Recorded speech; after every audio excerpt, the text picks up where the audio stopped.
rise for the flag. I'll read it. I pledge allegiance to the flag of the United States of America and to the republic for which it stands, one nation, under God, indivisible, with liberty and justice for all.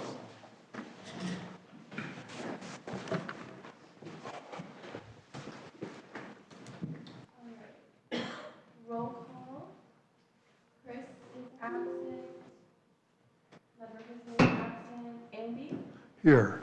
Fran? Here. Trustee Schaller? Here. Sharon is absent. Joe Therese? Here. And myself, we have a quorum. All right. Moving on, are there any amendments to the agenda?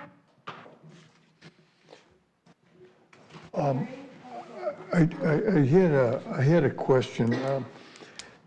On the minutes, at the last meeting, I think we talked about reopening up consideration for whether there would be restitution required for invasive trees. I didn't see it on there, and I don't exactly remember what the outcome was on that, but it seemed like there was some. I did not make it to the March 20th. Wait, was it March 13th? Yeah. That was March 13th. I did not make it to the special. I didn't complete those minutes yet. So Oh. we have the February 20th. That was the special meeting, and then the regular meeting from March 2nd. I see. Okay. Very good. Okay. But then in terms of the agenda, everyone's okay with it as is? I'll make a motion to approve the agenda. Can I have a second? Second. And all those in favor? Aye. Opposed? Great. Okay, and now for minutes. Are there any material changes to the special minutes of the special meeting on February 20th, 2026? Can I get a motion for approval of the minutes? I'll make that motion. Is there a second? Second. Andy, all those in favor? Aye. Opposed? Opposed? No? Okay. And then the minutes for the regular meeting on March 2nd, 2026. Are there any amendments? No amendments. Can I get a motion for approval of the minutes? I'll make that motion. And a second? All those in favor? Aye. Aye. Opposed? Okay, public comment. Did anyone?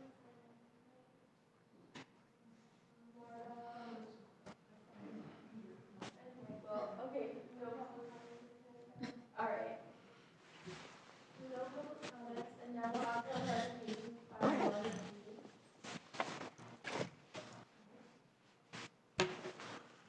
Thanks for having me.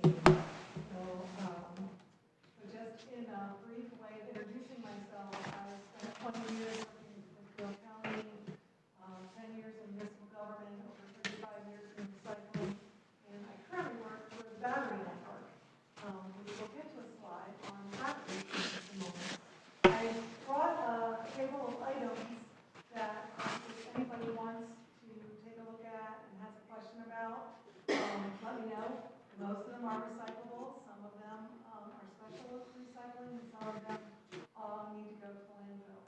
So just a fun discussion topic. So with that, we're going to start in the presentation itself. We're going to cover a little bit of history of recycling because that's going to help understand why things are so confusing as they are now. And then we're going to talk a little bit about feedback and how we get it and don't always get the proper feedback on what we do. And then we're going to talk a little bit about what markets are and what's going on today with recycling, what you can and can't put out in your curbside, which you need to bring to special places, household hazardous waste, which you guys do an event with Will County every couple of years, so you guys are well aware, and a little bit about what happened during disasters, and a little bit about what's going to happen hopefully in the future, and some of those things. So with that, just historically speaking, in Will County, we are lucky enough to be home to actually the oldest and continuously operating recycling drop-off in the state of Illinois. It's in Crete. It's operated by the Lions Club, and And if you ever want to go down there on a Saturday and see it, they have their own little sorting facility running. And they do a lot of materials, not everything that's taken in the standard curbside program, but they take a lot. And it's just a unique experience. There's also a sorting facility in Plainfield run by Groot. So if you want to see one of the more modern days how things work, you can always call them and ask for a tour. They're very nice there and are very accommodating if that's something you'd like to see, how that operates. And recycling dates back from the dawn of us being, in villages and no longer nomadic, and the horse and carriage picking up rags and other materials that people had. So it's something that comes naturally to us. In the 1970s, we realized that we had to do something about the way we were handling waste, and we created the EPA, and we created standards for landfills. And then in the 1980s, we actually started to say, you know what, we need to just recover resources and not just send them to a safe landfill. And that's when the public really stepped forward and demanded that we have recycling programs that you see today. It was not just markets that drove this, but it's actually wanting to conserve our resources. You want to go to the next slide? So when we started that out in the 1980s, we had these little bins. And in a windy area like we live in, this did not make sense because it always meant all the paper and the plastic were flying anytime you put out your materials. But the really great thing about it was the driver came by and he actually put into the truck only the items that he knew he could take. And when you picked up your bin at the end of your driveway after he left, you would find out what he didn't take and you would know that that was not recyclable, okay? At least not at that time. And so you had instant education. Well, you also had a lot of back injuries. And so the drivers picking up these bins and they weigh different amounts. And so consequently, we moved to a cart system. And the cart system really did do a lot to eliminate those back injuries. Unfortunately, in the 2000s, it also meant that it stopped our education program. Because by the time that cart is emptied in the back of that truck by an equipment arm that picks it up, there is no recovering the items you weren't supposed to put in there. So now when you get your bin back and you put stuff in it that you didn't think, was a problem, you don't know that it actually is a problem. And so that's how we started with having serious contamination issues. So if you want to go to the next slide. And then the next problem that added to and contributed to our contamination issues was China. So in 2013, China said, we don't really want all of this material that you're sending us. We don't have the ability to recycle it. Now, prior to that, they were okay with it. They were saying, you know what, we don't have a really good middle class, we don't generate a lot of our own waste, but we really want these materials to make paper and make materials for ourselves. And so they were allowing things to get shipped to them that were highly contaminated. They never had a market, but none of us knew that. So consequently, we were sending them things, and we weren't correcting residents, we weren't correcting businesses. We were just shipping them to China and we couldn't market them here. And then, after they kind of warned us in 2013, in 2017 they said, you know what? Next year, we're cutting you off. And they did. 2018 was a reckoning in the global marketplace of recycling. It wasn't just the US and China. This was across the globe. They stopped imports from Europe. They stopped imports from other countries in Asia. They stopped imports all over the world. And that is mainly because they achieved some of their own goals of raising a middle class that created its own waste. So they were generating the materials they needed inside of China. They didn't need the world's garbage, basically, in order to create materials for their own uses. So this created a lot of problems across the board, and you've heard about materials being dropped from recycling programs. Some of those materials are still not taken. A lot of those materials have come back. You can go to the next slide. So just a little bit about markets. So you know, if you own a landfill and you own a recycling sorting facility, which a lot of our major haulers do, that means that they can count on a steady revenue stream from that landfill. And unless there's a federal or state law that takes place, they can count on that from year to year to year, just rising steadily. Okay? Recycling markets are global. Much like petroleum is plastic, case of plastic, just think of that being true for trees and for all manner of metals and tariffs that roll into this. And now all of a sudden,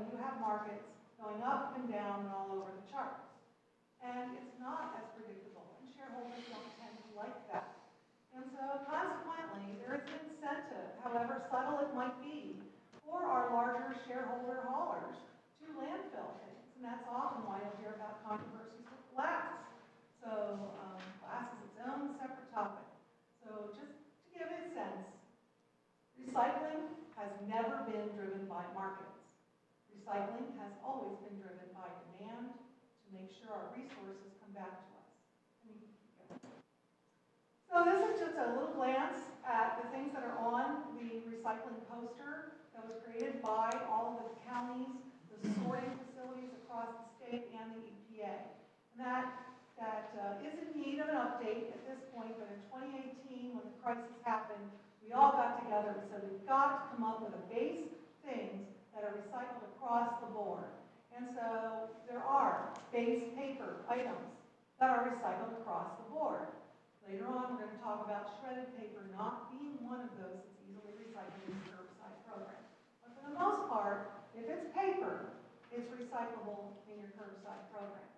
Okay? If it's metal, if it's steel, it's going to be recycled in your curbside. Even if it's an aerosol can, and a lot of our recyclers will say no to aerosol cans, they don't cause a problem. They don't explode. This was proven in the 90s. It was reproven just a few years ago with another study by the industry. Aerosol cans, whether they're made out of aluminum or steel, are absolutely safe to recycle in your curbside program as long as they're empty. You don't want product in them. If there's product, that needs to go to household hazardous waste. If it's aluminum, the only thing I'm going to tell you about aluminum is that if you've got a lot of aluminum foil from all those Hershey Kisses and other eggs that you just got for Easter, you need to roll it up into a baseball size in order for it to make it through the sorting facility. Once it gets through, it'll get shocked with some electricity and it'll go bouncing off and get sorted with all the other aluminum cans. So that's the big thing with aluminum. So, the other thing I think we have here, what do we have? Oh, glass. So the glass, yes. So we are lucky. We have great glass markets here in Illinois. We have facilities that can recycle the glass. In Plainfield, there's a facility desperate for glass to make all the liquor bottles out of. Okay, so Diageo. So if you're ever wondering if there's demand for glass, I had one recycler tell me glass keeps my lights on. Now, if that's paying his electric bill, that's substantial because there's a lot of electricity flowing through these sites that store our materials. I'm going to go to the next slide. So, I'm going to give you a word about the cartons. Cartons are great. Cartons are what we can keep food stable in. You can put milk in this and leave it out without being refrigerated. Okay? It's great for wine. It's great for juice, broth, all kinds of stuff. So these are wonderful, but in order for these to be recyclable, because they're a multi-layered material, which is generally against the rules, the companies that make these went out and they gave grants to sorting facilities across the country in order to have equipment that can sort these separately. They also went out and made sure they found paper recyclers that were able to sort the material and separate the aluminum foil that's inside of this from the paper. Very specialized, and they did that before they came out and they asked all of the municipalities and counties to tell everybody it was recyclable. They made sure they had a market. In Illinois, central Illinois is the only place that doesn't have the equipment and won't do cartons. Everywhere else in the state of Illinois, you can do cartons. So plastics. Plastics have 7 numbers, and they often cause confusion. They were never intended for the public to use as an educational tool, but they've always been used that way. Number 1 and number 2 were always taken. That's your soda pop bottles, your laundry bottles, your milk jugs. Always taken, never a problem. Okay? But the other numbers, they mean all kinds of different things, and my favorite is number 7. Because rather than standing for the chemicals that actually the other ones are abbreviations for, that stands for OTHER. That's the word other, and it truly means that. It can be a combination of any of the first 6. It can be a brand new plastic resin they just invented, or a combination thereof. You don't know. It's other. Do you know the melting point of other? I don't know the melting point of other. Okay? So this causes problems. So if you come across a container when you're out shopping and you turn it over and you see a number 7, see if you can find another brand that doesn't use a number 7. That's the way to avoid it. Okay? Number 3 is usually your PVC pipe. You're not going to see a lot of bottles and containers made out of that. Number 4 is your plastic bags. Okay? Again, not a bottle or a container, so you want to take that back to a grocery store. Right? And number 6, Number 6 is polystyrene. So this can be number 6, and this can be number 6. This has the air blown in it, and this doesn't. And that's really not taken in any curbside program. To the point where the EPA back in 2001 came across the country and had a roadshow telling us all, stop telling people to put styrofoam in your curbside collection containers. So I'm truly not meant for curbside. As much as the industry would love to try to make it work, it just doesn't. It gets too contaminated, and it needs to be very clean. So what happens when you put a plastic bag into your recycling cart? This is the most common mistake. This is the one that I have to tell you, please fight against as much as you can. Those guys have to shut down the entire sorting facility 3-4 times a day and get in there with little knives and cut that plastic off of those gears. It's dangerous, it's time consuming, and it happens everywhere across the country, every day, multiple times. It's just driving up the cost of recycling. And none of that plastic will get recycled. It's all dirty, it's all going to go into the landfill. It's just taking a long way to get there. Now, at your grocery store, you can do not only those plastic bags, you can do your bread bags, you can do your Ziploc bags, you can do the wrap around your toilet paper, okay? There is a lot of plastic film. If you're somebody who brings your own bag to the store, you're still going to find plastic wrap in your groceries. So please make use of those. And yeah, that's it for that slide. So another really common mistake people make is they think, well, because we take steel and aluminum, we must take all the steel and aluminum they generate in their homes. So you have a broken screen, you have an old dog leash or chain, okay? No, they don't take those things. Please don't put them in there. They cause problems for the equipment. They can break, they can tear things, they can injure people. So please bring them to a scrap metal recycler. If you don't like scrap metal recyclers, if you're afraid of scrap metal recyclers, check with your local, like I know Will County twice a year does a scrap metal collection. A lot of public works facilities have scrap metal. They might let you use theirs. So seriously, just don't put it in your curbside collection container. You keep going.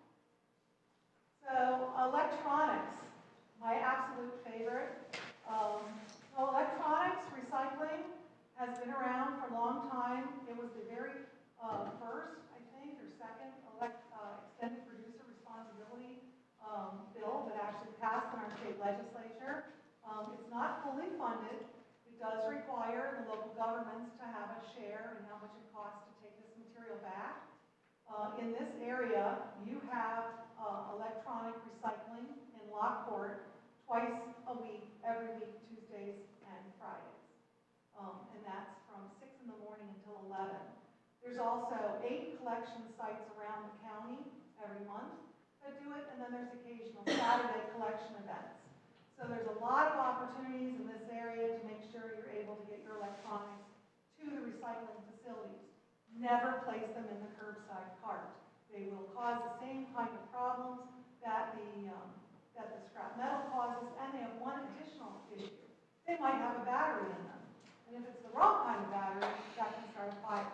So it's really important to bring your electronics there. Now, I have a highlight on the end of this that I just added, and that is because on January 1st of 2027, okay, you're going to have a change in our electronics laws.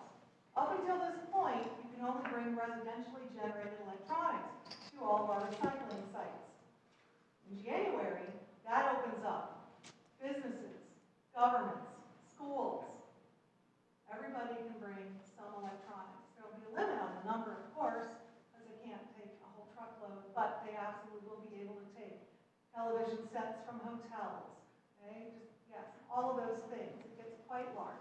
So it was a big give that the industry gave to us when we were negotiating the renewal of this law, and we're very excited about it.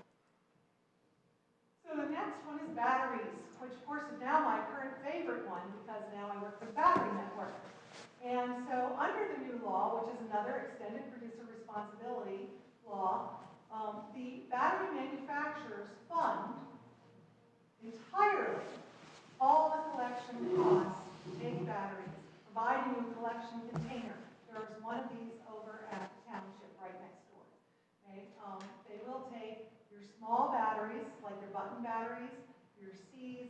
AA's, all the way up to 25 pounds, now not in this box, but in other locations, for your power tools, your electric lawnmowers, your electric bikes, all of those as well are taken in this program. This program does not include products with an embedded battery, like a tollway transponder. Okay? Even though the tollway was putting up to look up rechargeable batteries and send it in, that's not a rechargeable battery. If anybody can tell me when they took their tollway transponder out and charged it, let me know. So never was. It's a long-lasting lithium battery, and it needs to be taken apart in order to actually get to the battery. That's an embedded product. Unless you have a screwdriver that you can take it apart with, then it's not meant for you to take it apart. Okay? So think of it that way. So the batteries are covered. We take the battery network, takes back the batteries, sends them on to actual battery recyclers, keeps track of all the different chemistries that come in, and then can give reports to you. So it's a really great program. I'm very proud of it, and it even offers a 20-cent stipend to governments that bring in 500 pounds or more of batteries a year. So it's great if your public works, your EMA, your police department, anybody's generating batteries, it'll take all those batteries as well. This applies to businesses as well as residents and governments. So it was a really well put together law. I'm really excited about it. So another really common mistake is clothing. People think, oh, clothing, I can throw that in the cart. I don't know why people think that.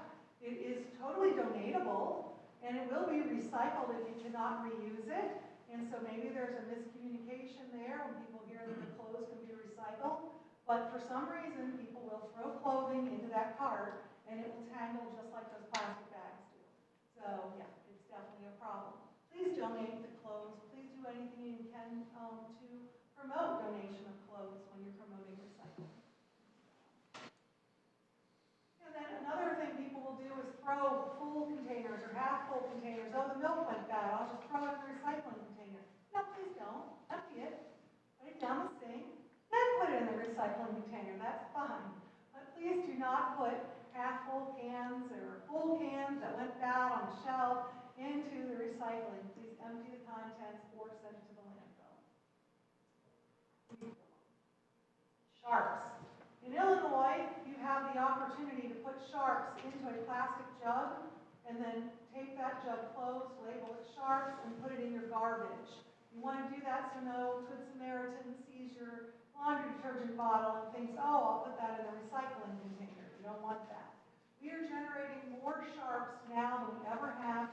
There are more at-home medications that are given through needles, so it is really important that we make people aware that they have that opportunity. If you do send a sharp through a medical collection program, please be aware it will not be recycled. It will be autoclaved. And what that means is that plastic syringe and the metal are usually inside another plastic container. They'll go into an oven and be heated up enough to kill the bacteria, like when we cook our chicken. But not enough that you could ever recover it. In fact, it melts it all together and makes a big clump, and then they send it to the same landfill that we're going to send it to anyway. So that's wonderful for a hospital, for a dentist office, any medical provider should certainly be autoclaving that material, but that is not necessary for a home, and that is why the state of Illinois is not requiring residents to use sharps containers. So the shredded paper I mentioned earlier, it's too small, it fluffs. It goes all over the place, either in the truck or when it ends up going through the sorting facility. It's going to get contaminated, it's not going to make it through, and so you really don't want to ever put shredded paper in your cart. You can use shredded paper to mulch your garden. You can use shredded paper in a compost, especially if it's getting too wet. If you like vermicomposting with worms, it's a lovely solution. They will eventually eat the paper too. And then the other thing to keep in mind is if you really want to tear apart your paper because you're afraid somebody's going to see it, you could actually tear something as precious as your IRS forms, which has all your information and more on it, and tear that into like 3 or 4 strips, put it in a paper bag, put each paper bag out each week. Nobody's ever putting it back together again. Nobody's ever going to put it together at the facility, the sorting facility, even if it comes in whole. It's flying by at 30 miles an hour and everything's under camera surveillance. So really, it's very, very safe to put something that you're worried about in your curbside recycling. When you put it in the landfill, it might be legible for 5 years because it takes a long time for it to actually decompose in the landfill. So it does eventually, but it takes a while. So I introduced Luke here. I love little Luke. So if you haven't used Luke yet, he's the new Chicagoland mascot telling everybody how to recycle right. And I just threw him here with the no tires. Not that we normally see people throwing tires in their curbside carts, but you know, a bicycle tire, something like that. Sometimes people do, and it's a problem. And so yes, please make sure that they are taking their tires back to anybody who sells tires is required by the state of Illinois to allow people to bring tires back. They will need to pay a small fee, but it's usually like $2.50 for a standard tire. Pizza boxes are my favorite question. Okay, what is too contaminated? So just so you know, it has to have a lot of food in it before somebody would say it's too contaminated. They wash all this stuff in order to recycle it. It's going through a vat of water. It's getting washed. A little bit of grease is not an issue. They're going to recover the cardboard. So don't get too excited. And if you do have one that's got a lot of food on it because it went crazy in the car or something on the way home, then just cut the top off. It's still clean or whatever it is. It's still usable. And you can compost that, by the way, too. So, just like the shredded paper.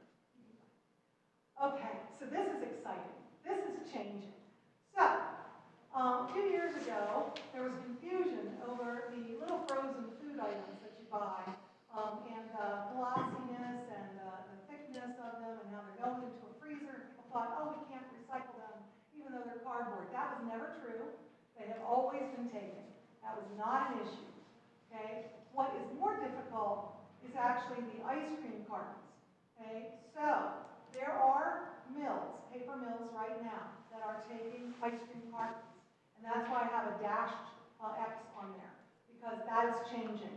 And I'm looking forward to that changing any day. It's been happening now for 2 years. We've been hearing bits and pieces, and some places in Ohio and Michigan. And I know we all sell to the same paper mills, guys. So if it's happening in some states, it's happening in all the states that sell those mills. And then the last one, the one that's still a no, and it's always probably going to be a no, and I don't say that lightly because there's hardly any always in this business, but the thickness of a wax coating on a container for beer that would be held at a beer distributor or held in a really good bar that has like their beer refrigerated at a certain temperature at all times. Okay, those kinds of boxes, they have to stand up to being in a refrigerator for a long time. They're not going to be recycled. Another one, Kerry came out. I'm going to throw them right under the bus because they actually lost in court. And they said, our containers are recyclable. You can use them. They're not. Make a pot of coffee. Okay? Avoid the pot. All right? The pot is in like a zillion different parts. It is very difficult to reuse or recycle these pods. And like I said, they have lost in court when they claimed that it was recyclable and it has never been recyclable. Go on. That gets us to marketing confusion in general. Colgate spent a lot of money, millions of dollars, trying to create a toothpaste tube that was made out of the same plastic as your laundry detergent bottle. Exciting, absolutely. Okay? What a breakthrough. Except for the fact that, when we say you're supposed to either, wipe out or clean, it's kind of hard to clean a toothpaste tube. And so consequently, still no one is really taking these. Works in a laboratory. That's about the only place it works right now. So it was labeled Recycle Me, and back when I was at the county, I thankfully got questions from people and was able to put information on social media dispelling that. So just so you know. Go on.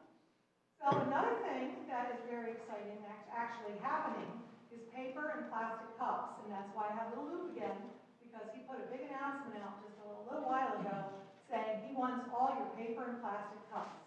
So, the picture I have up at the top right is actually from an industry magazine devoted to recycling.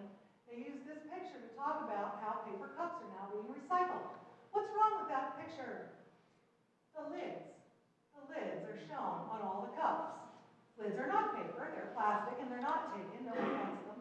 So that was a very erroneous picture to use in an industry that should know better. So yeah, that's part of the problem with the marketing. So this is the poster. We do hope that the poster will be updated to include the paper and the plastic cups, and hopefully the ice cream cartons very, very soon. So, but definitely the paper and the plastic cups. And the clamshells, plastic clamshells, which were briefly taken off and are now back on the list. So if you get your produce in a plastic clamshell, grapes or some other, you can put those back in now. They're fine, but yes, we did not have them. So just a really quick word on COVID. When COVID hit, everybody was worried who was going to get sick and whether services were going to be discontinued. The governor said recycling was an essential service. That was very, very important at the time. That meant that we were able to continue to do electronics recycling. We were able to ensure recycling curbside happened with everybody going from offices back to their homes. They were generating more material. At that time, everybody that never ordered from Amazon started ordering from Amazon. Creates a lot more packaging material. So having recycling as an essential service during any emergency is really, really important. There are businesses built on nothing but recovering your recycling and turning it into new products. So for them to lose that material would have been huge. It would have been a big loss to many industries right here in Illinois. However, the governor did not say yard waste needed to be recycled and recovered and composted. And there was talk by the industry that they were not going to do yard waste. Remember, the COVID shutdown happened in March. Of course, April 1st is the time that all the yard waste collection starts, and hasn't already. So this was a huge concern, and because they had so many drivers who were not working in the commercial routes, they had plenty of drivers to do it. So it ended up not being as big an issue as it started out to be. But we literally had a couple of haulers telling municipalities to tell people to burn their landscape waste. So, yes, not that we knew at the time that it was an airborne pollutant, but telling people to pollute their air is just never a good idea. So, yeah, that's my word on COVID. We can keep going. Other disasters that are more, thankfully, I guess, prevalent than that, global diseases, are fires and floods. And you can have tornadoes, and you can have fires, and sometimes after these events, the easiest, simplest thing people think to do is bring the trucks in, push everything into an intersection, and light it all on fire, maybe put a fire curtain around it. Not a good idea. The vast majority of materials in your home have carcinogens in them that should not be burned, except in structured incinerator if necessary. There are construction and demolition recyclers out there that are more than willing to recycle your wood, a lot of your plastics, a lot of your metals, and a lot of even glass, window glass and things like that. Drywall, they can recycle it, especially after a tornado versus after a flood. So flood, the drywall is going to get landfill. Household hazardous waste, as I mentioned, you guys are really good at this, so you're aware. The one thing I would say is just teaching people to avoid buying some of these items to begin with. So if you can buy a charcoal grill chimney, you never have to buy lighter fluid again. And if anybody's ever had a hamburger that had too much lighter fluid on the charcoal, you'll know that that's better for your taste overall as well as the environment. So just as there's a lot of these things that you can actually avoid, and the things you can't avoid, sometimes you can recycle. Like Jiffy Lube, for instance, and a couple of other folks will take back do-it-yourself motor oil from residents, and that's because they hope that when it comes time that you don't want to do it yourself, you'll use their services. So it's a nice bet that they make. We keep going. Things that we no longer take as part of household hazardous waste. Medications, we used to take them. Now you can take them to your pharmacy. Again, another example of an insurance responsibility bill.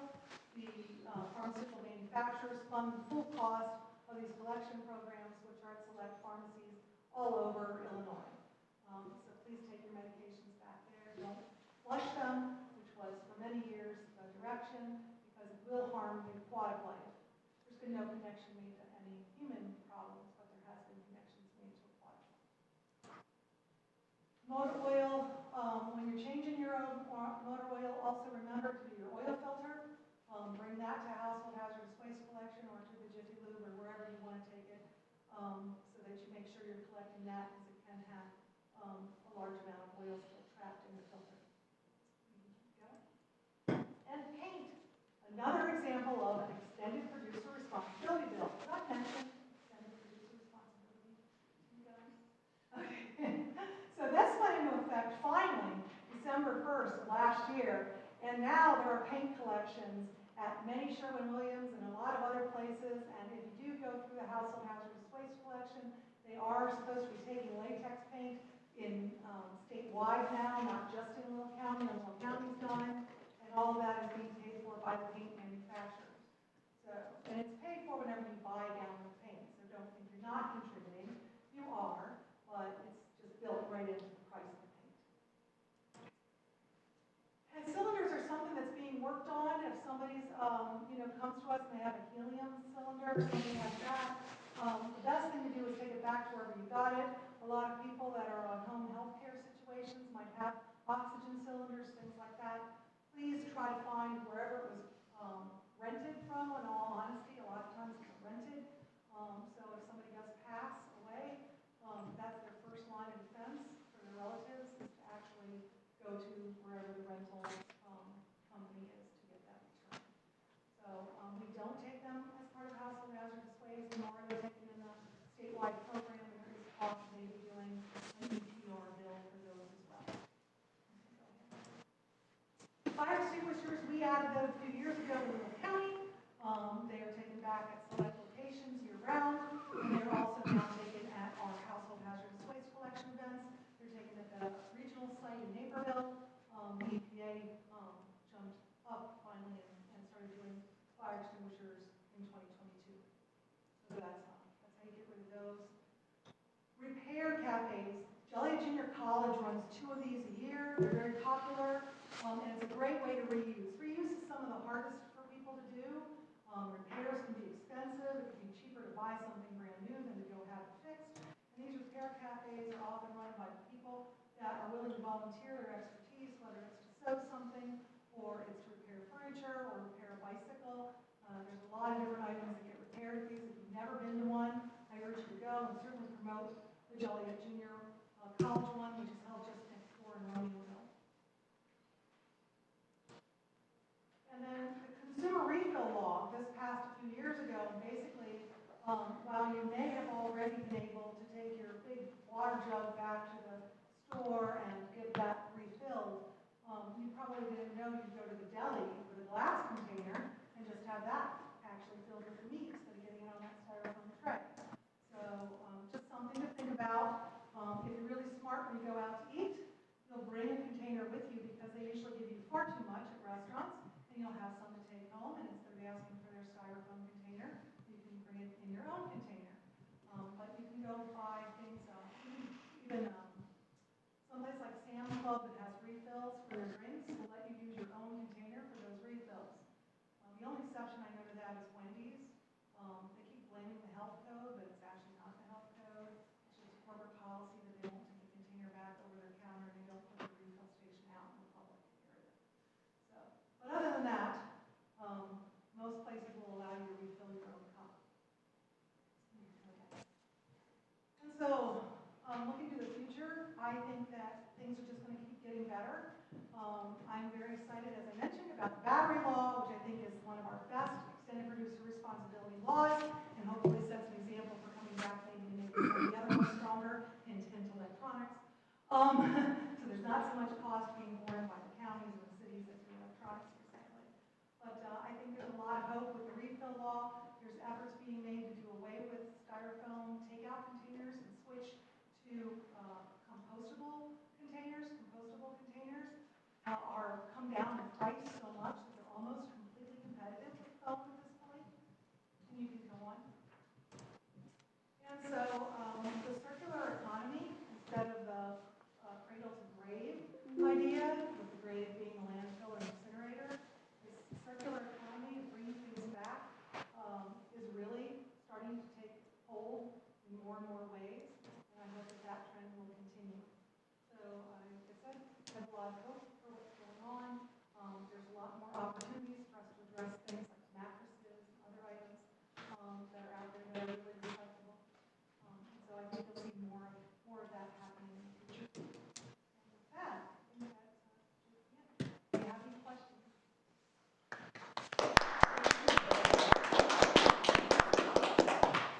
Margaret, I just have one, and it's very basic. Plastic containers like laundry detergent, do we leave a cap on or not? Capsule on. Great Caps on. question. I Capsule always on. thought they needed to be washed out, that you should leave them on. so And you- never, thank you for bringing that up. They never wash out shampoo bottles, laundry detergent bottles, or dishwashing soap containers. The actual soap residue helps them when they're going through the washing process. Because all this stuff will get shredded by the recyclers and then washed. That's after they've sorted. That's the next step. So it's don't rinse it, or it's okay if you don't rinse it? Don't rinse it. And then the other thing I would mention, and this goes for the other kinds of plastic containers that you'll come in contact with, or even metal containers, think refried beans, okay? So don't wash them. Don't rinse them. Take a spatula, scrape them. And that's because in our area, in many areas of the state, we have a water shortage. And so why are we using it just to make things, that clean? You really don't need it to be that clean. You need to make sure that they're not attracting a lot of bugs or, anything while they're waiting in your house. And certainly you want them clean enough to go through the sorting facility. But I will say we're in the metropolitan area. Our material doesn't last more than overnight in a sorting facility. It is baled and on a truck and going to a recycler within 24 hours of it getting picked up at your curb. So it's not sitting there, having mice or other vermin attracted to it. So I have a question. Thank you. That was a great presentation. I learned an awful lot from that. And I thought I knew everything. Paper cups are recyclable. Is that just Will County, or is that mostly throughout the state? That is the metropolitan regional area at this point. I have not heard whether that's Metropolitan happened area. statewide. Okay.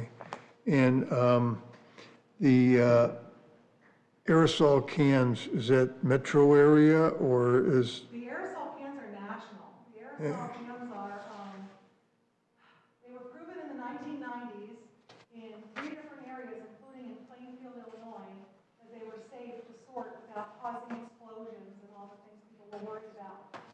When the baler, you think of like a hay bale, when it's baling the material, those metal straps that go around it go tight.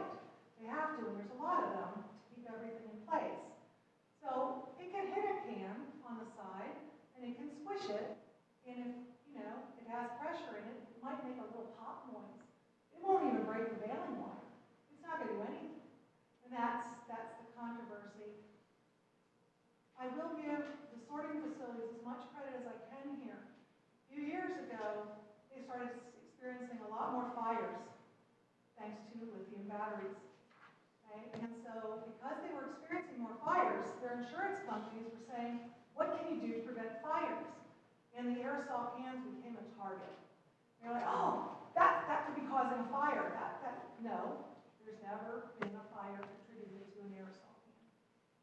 Almost every fire is attributed to the lithium batteries. Prior to the lithium batteries becoming as much of a part of our, use as they are now, fires that occurred usually happen because of bad maintenance.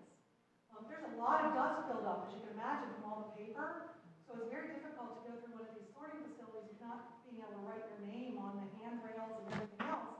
So the dust would cause fires. They got better at their maintenance, and then lithiums came along.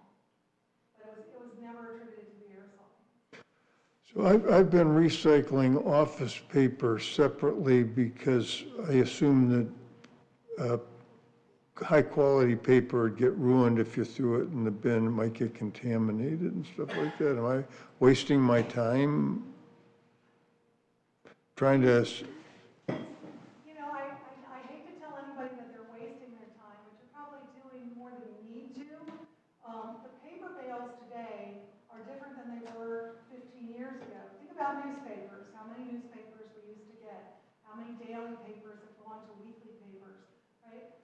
people are getting their news other ways, and so there used to be a way you would market just newspaper.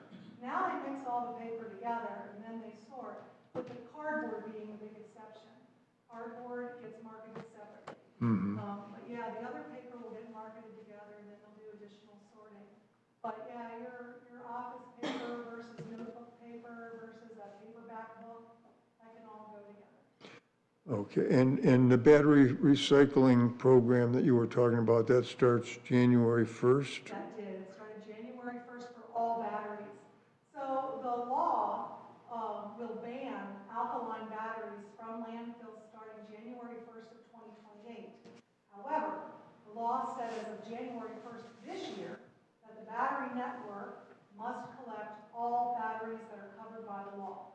So that is your alkaline or other single-use batteries and all your rechargeable batteries up to 25 pounds.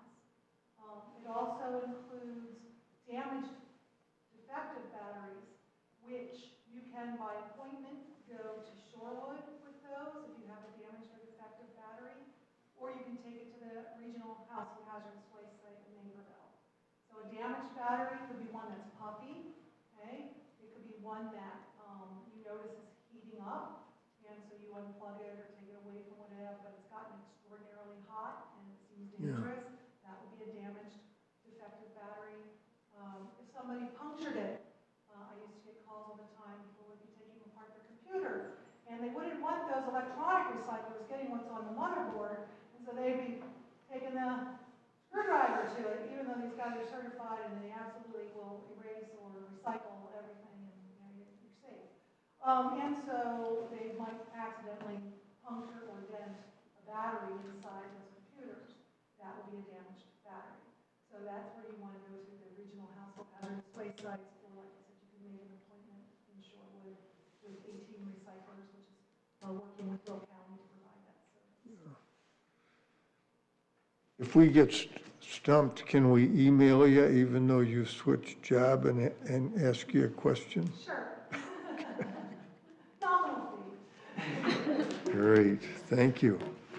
You were saying you can bring your Power 2 battery next 2 doors down to the township building? Not the power tools. They have the box. They don't have a big container. So a big container is a 55-gallon drum that Battery Network calls its one drum. It comes with a fire suppressant. And that is where you can take the larger and the smaller batteries all combined. In the box is too small to take a big battery like that. Okay, so in other words, the ones that you pop in your Power tools, you can't take them there.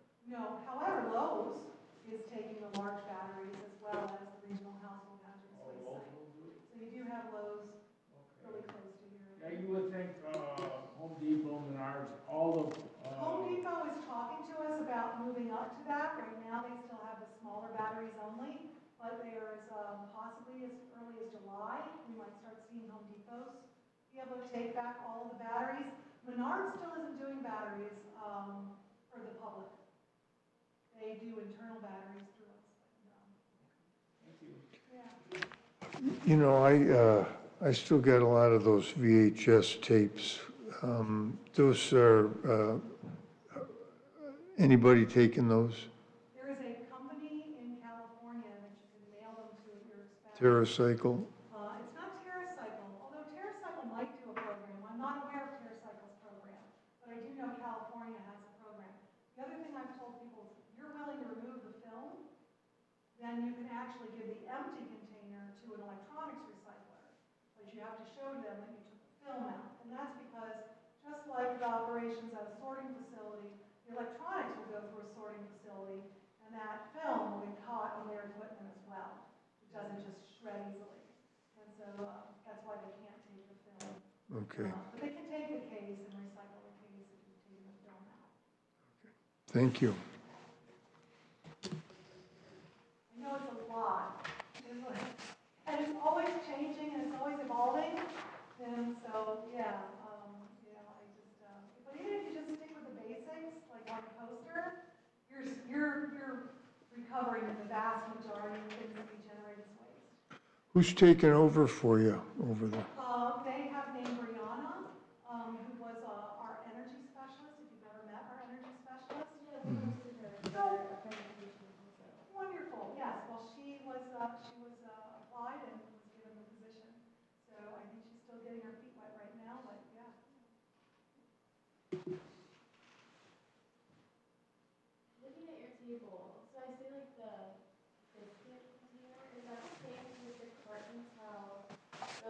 bundling the sorting capabilities between that paper and aluminum?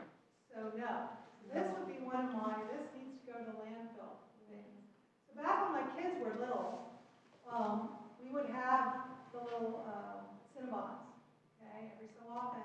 And it would be their job to peel the aluminum off of the cardboard. And then we could recycle the cardboard and we could recycle the metal ends, right? And this is actually where the icing sat. But the container the icing comes in, and this aluminum foil, they're going to be trash even if you take the time to peel that off. You can't do those. So yeah, and if you don't want to take all that time, and without little ones, I'm not going to, then I'm going to take these two ends off, but this middle part will go into the landfill. Yeah. And the timber, Plastic lumber? Yeah, so this is plastic decking, and you'll see it sometimes as furniture. And the really nice thing about this is a smart person realized everybody was throwing away all those plastic bags, and they could figure out how to combine it with sawdust and turn it into a product that lasts 50 years and never needs stained or varnish. So here you are, you don't have to treat, paint, you know, anything. I like to bring up my mom because she has a place in Delaware where you have the ocean air, and over 20 years ago, she put in this decking, her whole townhouse, condo, whatever you call it, did. And it looks just as nice today as 20 years ago. If you do park benches, tables, you can wash graffiti right off of it. So it's a very long-lasting, durable product. Now Every once in a while, somebody says, like, can you recycle it? Like, I'm making a deck, I'm going to have trimmings. They don't have a way to recycle it yet. Yeah. the medications, is that a state program or is that federal? That's, there is a DEA federal program. Twice a year, the enforcement, drug enforcement agency, actually does collections. And they have a lot of police departments around the nation that partner with them, including some still here in Illinois that do that. But the Illinois law says that pharmaceutical manufacturers must fund pharmaceutical take-back and then incinerate that medication. If you have an empty container, sometimes they're too small. Anything under 2 inches is going to get caught with the glass when they're first thing that they sort out is the glass because it's very abrasive. So things that are under 2 inches have a tendency to fall in there with the glass. So what I like to do put the container in a bigger container. So, and then I have heard that some veterinarians, if you check with your veterinarian, might take the containers as well. You want to take off your label and give that to your veterinarian for reuse. You can do that as well. Just other things like coffee. This is going to go to the garbage. You could remove the paper, but this is not really aluminum foil, so you want to see that. So if you want to throw that into the landfill. And then I like to always on electronic device. We already talked about electronics, but yeah, these kinds of things you want to take to the right place. And that's lithium batteries. Take the terminals. When you're storing them at your home, you take the terminals. So if 2 terminals touch, and there's any residual charge still left in the batteries that you heat up, and that's what can lead to a fire. In a truck, they get crushed together. In a storing facility, they get smashed together, and that's what's going to cause that heating up and that fire. So lithium batteries, you always take the terminals. I don't know if there's any, caps. If caps are by themselves. You can see it's really small, it's going to fall through with the glass, it's not going to get recycled. Always want to put the cap back on. And you know it's going to get smashed in the truck. They do compact the recycling a little bit, not as much as garbage, but they do need some compaction to it. And so you want to make sure that you smash it and then put the lid back on. That way it has less of a chance of getting popped off when it's compacted.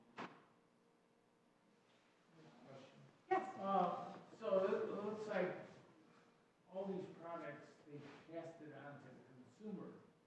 So what about the manufacturer who's making the money? Yeah, that is absolutely true.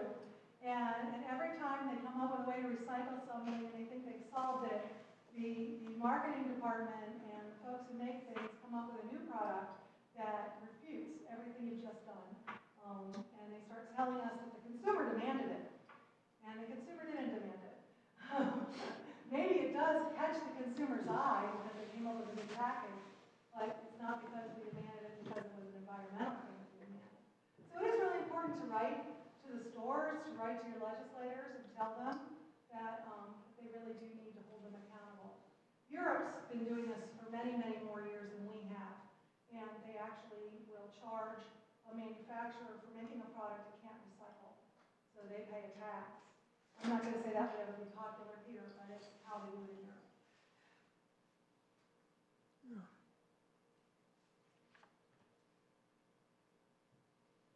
Any other questions? Very, very informative. Thank you. My pleasure. I have some leftovers from Will County. I was coming here when I was leaving, so I grabbed some magnets for you guys for the county's website, and I have my cards if any of you would like any of that and some information on the battery program. Thank you.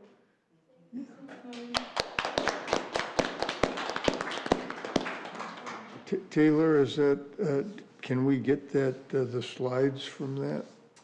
Yeah, we printed them, but we can share. It's okay if we share these slides, Absolutely. right? We'll send you guys the slides, the digital copies. All right.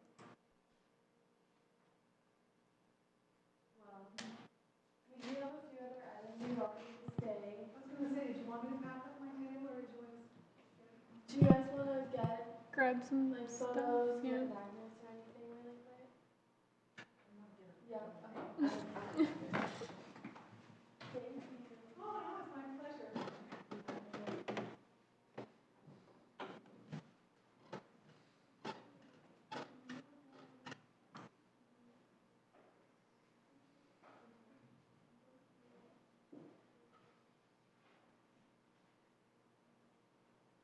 Why is it on the number on it?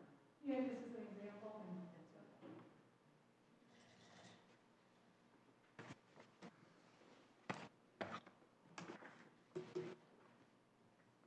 Did you want to take time to clean up your table, or is Well, it? you guys can go. We could go. I won't disturb you. We'll be fine. Yeah. Thank you. All right. All right, moving on to some old business items. The first few are just some updates. So oh gosh, that's really loud. For Dark Sky Week, we are going to have a proclamation to celebrate Dark Sky Week from April 13th to April 20th. So we're going to have this at the Wednesday, April 8th board meeting. And then I'm going to put together some posts for Facebook to share about the importance of dark sky. And then I wanted to ask the committee members, so we're going to have a dark sky hour one of the days from April 13th to April 20th. And if anyone had a preference on the day and time that we would do that. So pretty much we're going to tell residents and businesses for this certain hour on this day, turn off not needed lights, outdoor lights, to celebrate Dark Sky Week.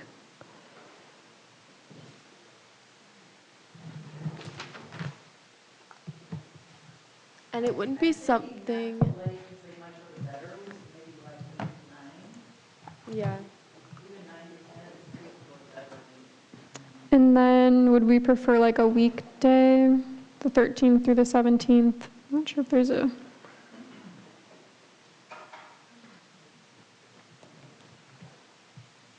Maybe that Monday to like kick off the week, Monday night, we can ask everyone Okay. to turn off lights. And we'll announce this at the board meeting during the proclamation, or Trustee Shallow will announce it for us. And then we'll also be posting like on our Facebook about the Dark Sky Hour and then a bunch of other outdoor lighting resources. Okay. For the next one, our Earth Day event is on April 25th. This will be at Culver Park. We're doing a trash cleanup and invasive species removal. We're starting to get the supplies together, and we're gonna get the work gloves from Sun and Shade Garden Center to try to support a small business. That's from Lamont. I think we have. Question on that.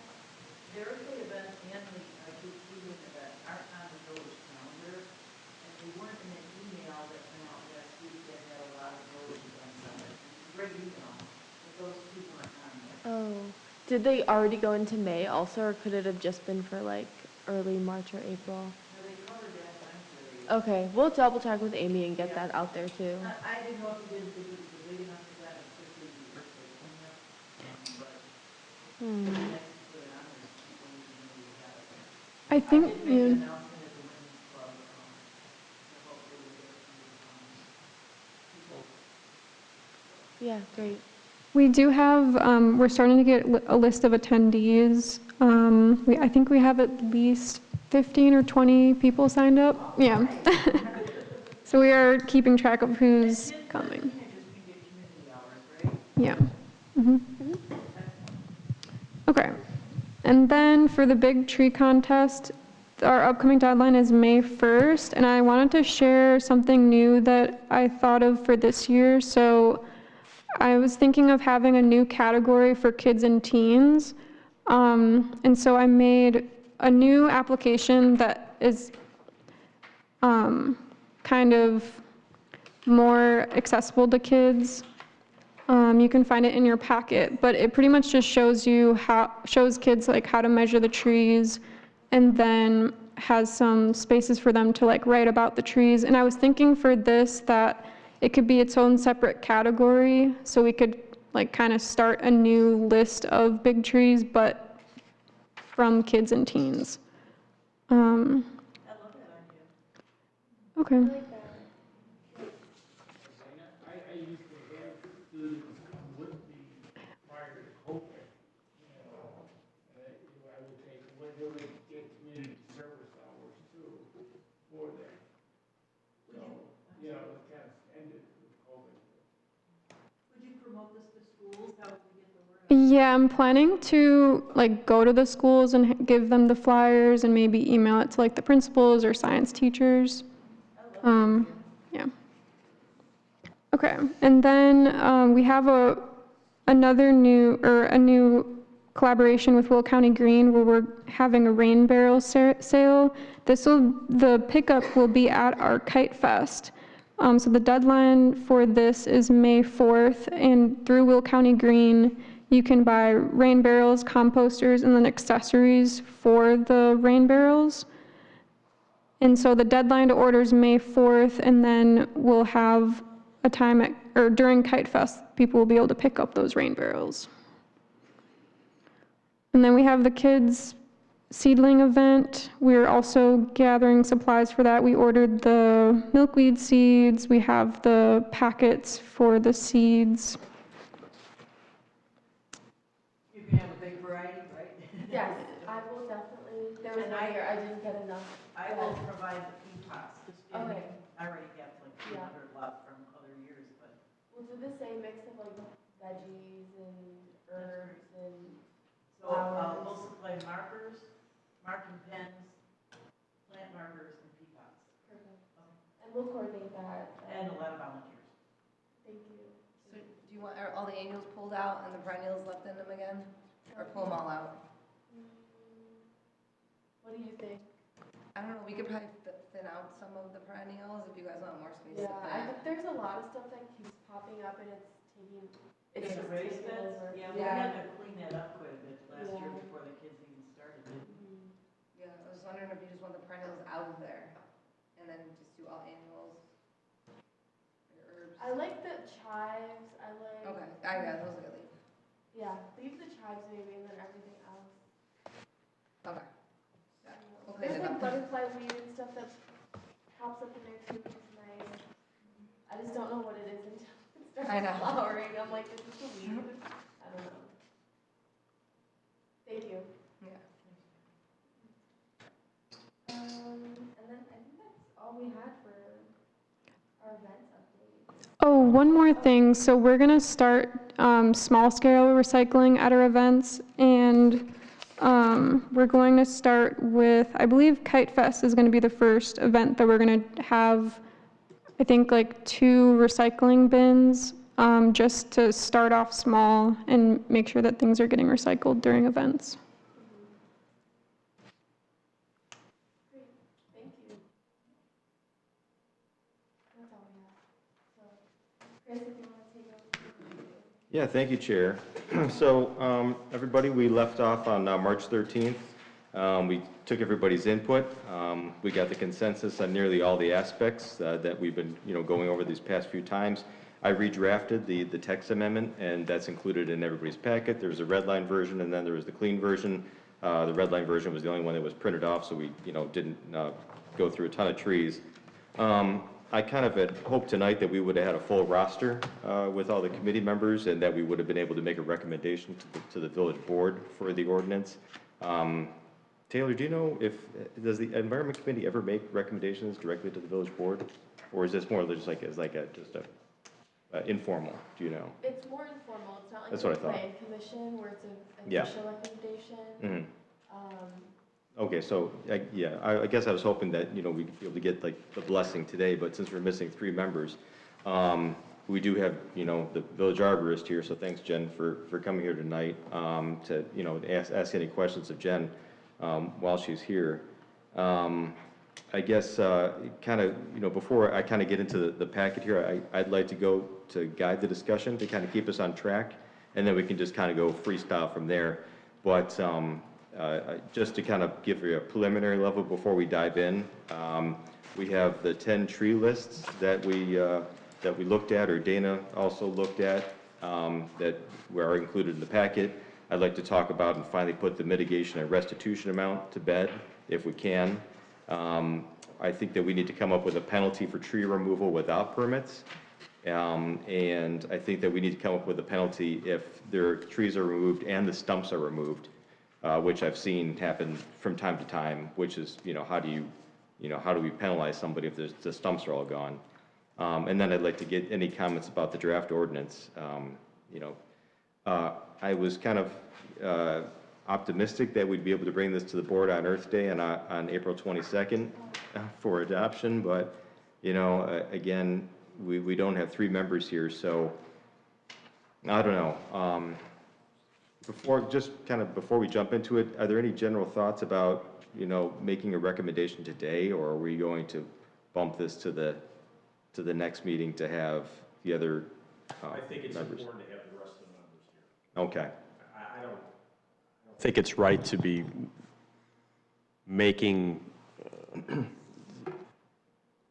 such strong moves without the rest of the membership here. I think it's important for them to. I agree here. Yep. Okay. So, going through this here, looking at the 10 lists for the trees, and then some of those lists are shrubs as well.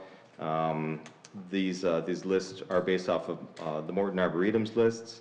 They are modified our lists from our existing tree ordinance. Dana did some research and added some, not recommended for planting trees, and made some other modifications. I think, Dana, didn't you bounce some of this stuff off of Jen too, I think? Yeah. Okay. So, I feel pretty confident about these 10 tree lists that we have here. We got, native trees, non-native trees, native shrubs, trees under power lines, trees around detention ponds. Are there any comments from the committee about these tree lists as they exist? Again, I feel pretty good about them. I feel fine with it, these are experts, Mm-hmm. I certainly don't know more than they do, especially if Jen's comfortable with it. Yeah. Yeah, I do have a couple comments. Yeah, yeah. Because there's one that I think that I overlooked, because you have different alders. Alders are not like a wetland tree, but they love wet. So if you get one escaped around a pond, that whole pond will fill in with alders. So alders, European alder is one that I would be skeptical of. Is box alder in that? No, but elder, no, that's different. Okay. Yeah, they're like multi-stem trunk trees, and they love to grow on ponds, and beavers love to take them down. They will take them down all day, but they will spread. So don't use the European alder around detention ponds? I wouldn't use European alder, I would try to stay away from it, and we wouldn't want it as a parkway tree with the multi-trunks. So it would be not recommended for I would planting, not period? recommend it, yeah. Okay. Okay, It's just aggressive, it's native, but it's just really aggressive. uh-huh. Okay. Shagbark, I love it, it's my favorite tree. Shagbark hickory? It's shagbark hickory, and they're just starting to see them in nurseries. They're more like not an understory, they're more of a oak hickory woodland tree. Don't know how well they would do in a parkway. I would love to put some in the park myself just to see how they do. But if you guys plant any, let me know. Or if anybody wants to plant We any. can do shagbark for our spring planting. Yeah, because I would love, and right now I can't even get them because they're so small, because they just started growing in nurseries. Yeah. I would be interested to see how that one does, but that's just one to kind of like, Did you say for street tree? for a street tree, yeah, like, So you're kind of skeptical about if it can work out, but do you think it might be able to? I think it could. Okay. We just haven't seen them because they're just a native tree that usually regenerate in the woodlands. Mm-hmm. And nurseries never carry them, so they're just starting to carry them, so I like that on the list. Okay, The only other one that I thought that maybe you might not want on here is weeping willow. I know people love them, definitely no parkway trees. No. We had to take some down this year, and, they're just a messy tree, you know, and they're not really reliable, like the wood breaks when they get really. and that would be another not recommended for planting kind of anywhere, right? Yeah, I That- mean, that- you don't they're- want it near a septic field, Right, yeah, like, yeah. you know, a foundation, yeah, They grow crazy and they break stuff up. yeah. Okay. Anything else, Jen? No, other, okay, one more. Okay. On the knot trees recommended for planting, you guys had Australian pine, Scots pine. The only other one I would add to that, unfortunately, is Colorado blue spruce, because they're coming up with this disease, neocast, rhizosphera, and I'm not planting them right now, so I would just recommend residents stay away from them, because you don't want them to plant a tree that is susceptible to the disease right now. Right, yeah, makes sense. And if it changes, I'll, you know, we can always add back, but Okay. Anybody have any comments about Jen's comments here? Oh, all good? Okay. All right, well, so we'll make those changes. Dana, you take down those? I Okay, wrote it down here too. if you need cool, it. okay. Thank you, Jen. Okay, so getting really to the big thing that we always talk about, I thought that last on March 13th that we last landed with the restitution at $150 a caliper inch, or replacing 1 inch of tree with 0.04 inches of tree to try to make the numbers work out. And those are the examples that Dana put in with these 5 examples to see how they all kind of shook out. And I think the numbers seem reasonable when you're building a new home, and they seem reasonable if you wanted to build a new home and clear cut your land to try to discourage people from doing that. I put these numbers into the draft ordinance. How does everybody feel about these figures? I know that this has been the main point of contention right now. Well, I'll jump in, and I think it's ideal. And you know, what we realized at the last meeting was that we had to, for this tree ordinance to be everything that it needed to be, we needed to have tree replacement be more advantageous from a cost situation in almost every situation than restitution. And I think that accomplishes that goal and keeps the cost of tree planting in front of us as we make the decisions as to, you know, how to construct the tree ordinance from that standpoint. So I think it's a great solution. Do you think the numbers we landed on Yes. are accurate, or? I think it puts a fair price on the cost of mitigation. And it's, I think when I look at other tree ordinances, some of which, like Lyle and there's another one there. Those, you know, they call for inch replacement of the trees by and large, or very nearly inch for inch replacement. And you know, that can be quite expensive. when you're looking at the number of trees. So, yeah, Lyle and Naperville was like that too. So, you go to 28 to 33 inches, you're replacing 11 trees.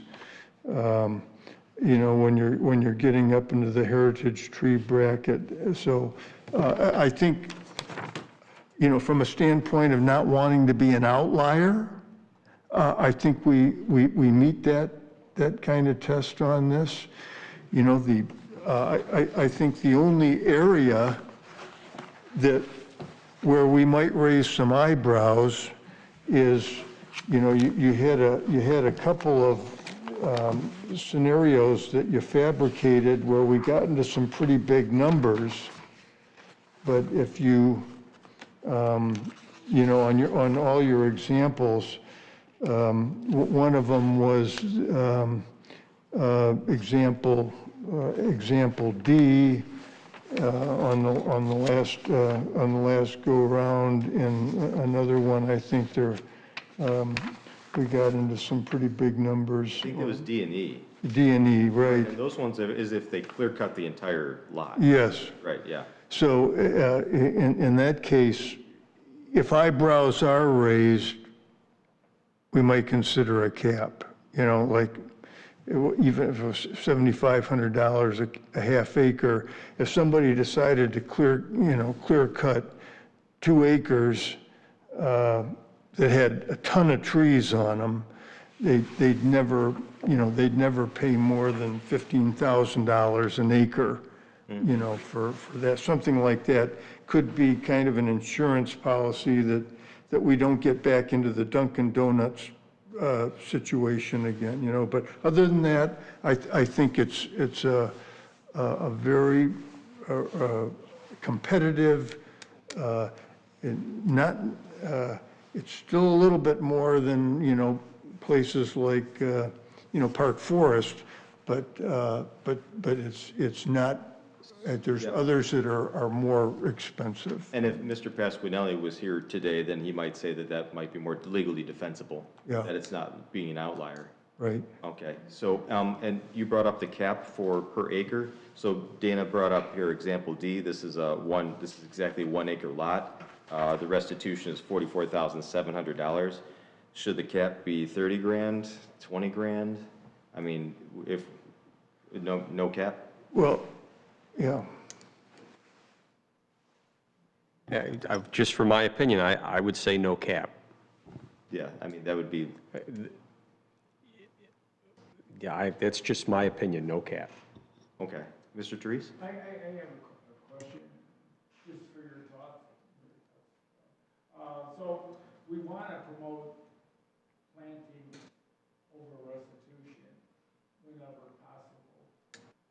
But in this present tree ordinance we have now, it was last updated in 2006, and it's 20 years.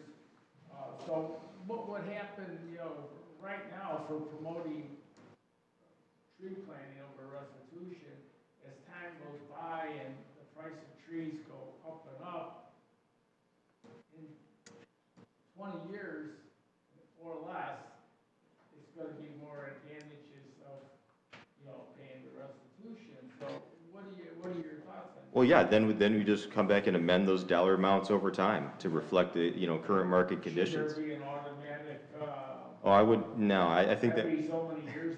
yeah, I think we should reevaluate, the current market costs. And I talked to Jen, and Jen, you seem to have your ear to the ground with how much trees cost. But I was just going to say that if we decided on the restitution and mitigation today or next time we meet, we'll have the ordinance go into effect. We'll see how it works out. If it turns out that we're really off and it's too cheap, we can adjust it. If it's too, onerous, then we can adjust that as well. But we've really tried to research it so we're in the ballpark. So that option is there. I have a question. Yeah. Just looking at it I just went to re-qualify for hazardous tree identification last week, and I've been arborist since '09, just so you guys have a little background. What if they decide to build this house, but they save some of the trees based on how much the cost, say you don't cap it? So now they're like, we're not gonna remove these trees, but they have been affected by the construction, so you know that they're gonna decline in the next 3 to 5 years, you'll see it. So now these trees are no longer good trees, they're dead trees, and then they take them out for free, and they never had to replace them, but they saved them. Well, isn't there supposed to be like a tree protection plan that goes along with this, so that, you know, you put like the orange fencing around like the drip line?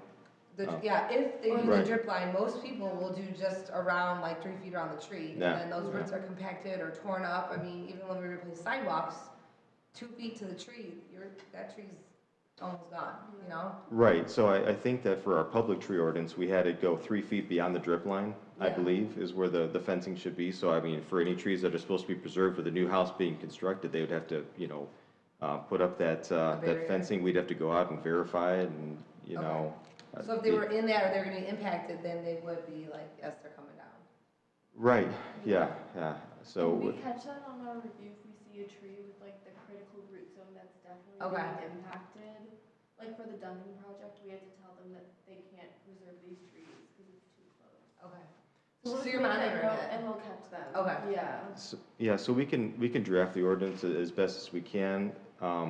If that's, I guess, easy, but how we're going to enforce this and do this, I guess it'll be a collaboration between planning and parks, you know. Yeah. I'm not sure how it's gonna shake out, Well, so. building already checks for like Building, silk too. fencing during construction anyways, so I think it would be that same process. Yeah. Like silk fencing or whatever fencing around trees Yeah. also. I wanted to just share my own personal experience. So when we were building our house, it was a very wooden lot, out of a belt oak tree, and we had them all taped off, and only a bobcat could drive on the land, not to disturb the roots, but still, with the septic fields or what, we lost 10 oak trees, 10 adult oak trees. Even though we did all we could to save them, and it cost us another $20-something thousand to have them taken down and moved. Even with the fencing around it, even though you weren't driving the bobcat over the roots? The septic field or whatever killed them. Maybe change. Well, the root zone, right, was it? Yeah, we're changing hydrology, the septic field's wet all the time. So, I yeah. just shared, we didn't want to lose them, we tried our best, and we still died. How Yeah, many so, years, oh, sorry. oh. How many years after construction? Like 3 years after, not immediately. Yeah. You can see them starting to go, and called Homer Tree Service out and fed them and everything, and, you know, into the root system. Well, you know, if there's gonna be on-site mitigation for new trees, we're gonna look at those plans of where those trees are gonna be placed, how close is that could be to septic fields. I don't know, I mean, us as planners will have some idea, but Jen's gonna be, you know, have a better idea, but then I don't wanna put every single tree mitigation plan on Jen, so we'll try to figure out how to, you know, avoid trees that are gonna be planted from dying, so. Fran and Joe, how do you both feel about that 150 and .4? Kind of might not be on board? Okay, I'm sorry, which one are you talking about? Yeah, so just the mitigation, where I thought that we were kind of going toward on March 13th was $150 per caliper inch or .04 inches of replacement tree for each 1 inch removed. I think it's reasonable, I don't think it's too steep, I don't think it's too low. Mm-hmm. I'm still torn about the cap. I can understand where Andy's coming from and Trustee Fowler is coming from, but the cap is the part I'm not sure about. You would think that there should not be a cap? I don't Oh, know. okay, I don't know. yeah. I'd like to think there should be some, but, and I have to say, I'm a little concerned that we'll set a cap and then we'll go to the board and the board will say, and then, let's start all over. Well, I mean, I guess since this is gonna be in, you know, in the code, in chapter 138, they can always go to the board to ask for relief, as a variance from that. I don't see why they couldn't. I would prefer no cap. I think it's simpler. Oh, I was just gonna ask you what you think. I mean, that's Because my, you have so much experience writing these. yeah, well, I would just recommend no cap, and there's no reason to mow down every tree on your property anyway, if it's for a home. I mean, I don't get it. Especially since we give a buffer. Right. For everything that you need. So I guess we'll kind of put a pin in that, and hopefully on whatever the next scheduled meeting is. May. So we're going into, yeah. Yeah, so kind of jumping ahead, I'd like to eventually write this ordinance and get it before the board. Do we want another special meeting? Do we just want to wait until May? If we know everyone at the board will be here at the May meeting, I'm fine with that. Yeah, maybe that's exactly the tack to take. If everybody can commit to coming to the next meeting, we can wait, and then they can get to see in the minutes, if there's minutes go out earlier, where we got to and reflect on it. And if they can't, I would be all in on trying to set up a special meeting, if they can't make that date that we all could make. Okay, and then. So we can get this thing. Yeah, and at the next meeting, we'll make an informal recommendation to the board, and then we'll go for it with formal adoption thereafter. So. Yeah, and Trustee Shaler, I'm fine with no cap. I'm just, my antenna are up on what the other trustees are going to think. How comfortable is your level at this point? I'm comfortable with it. I'm sure that we could by May have a feel of what's going on. I do want to bring up, and I brought up to Director Gruba prior to this meeting a few weeks ago, when we're doing this, and I don't want to rework everything. That's not what this is about. When we're looking at that ISA appraised value of trees, and we're at the, our mitigation factor, we're pretty good when you're looking at that up to about, that's what we're saying here, up to about 25 inches. Between 20 and 25 inches, that's when we're not equal to the ecological value of a tree at 25 inches and above. And I know we did away with heritage trees that were all grouped together. Is there any thought on not having a heritage tree brought back in, but having maybe so let's say we have a heritage tree that's 30 inches at breast height, where we're taking that. And we're doing $150 per inch up to 30 inches. Anything over that 30 inches, there's a tree there that the ecological value is just so enormous, we don't want to cut it down, but somebody wants to cut it down.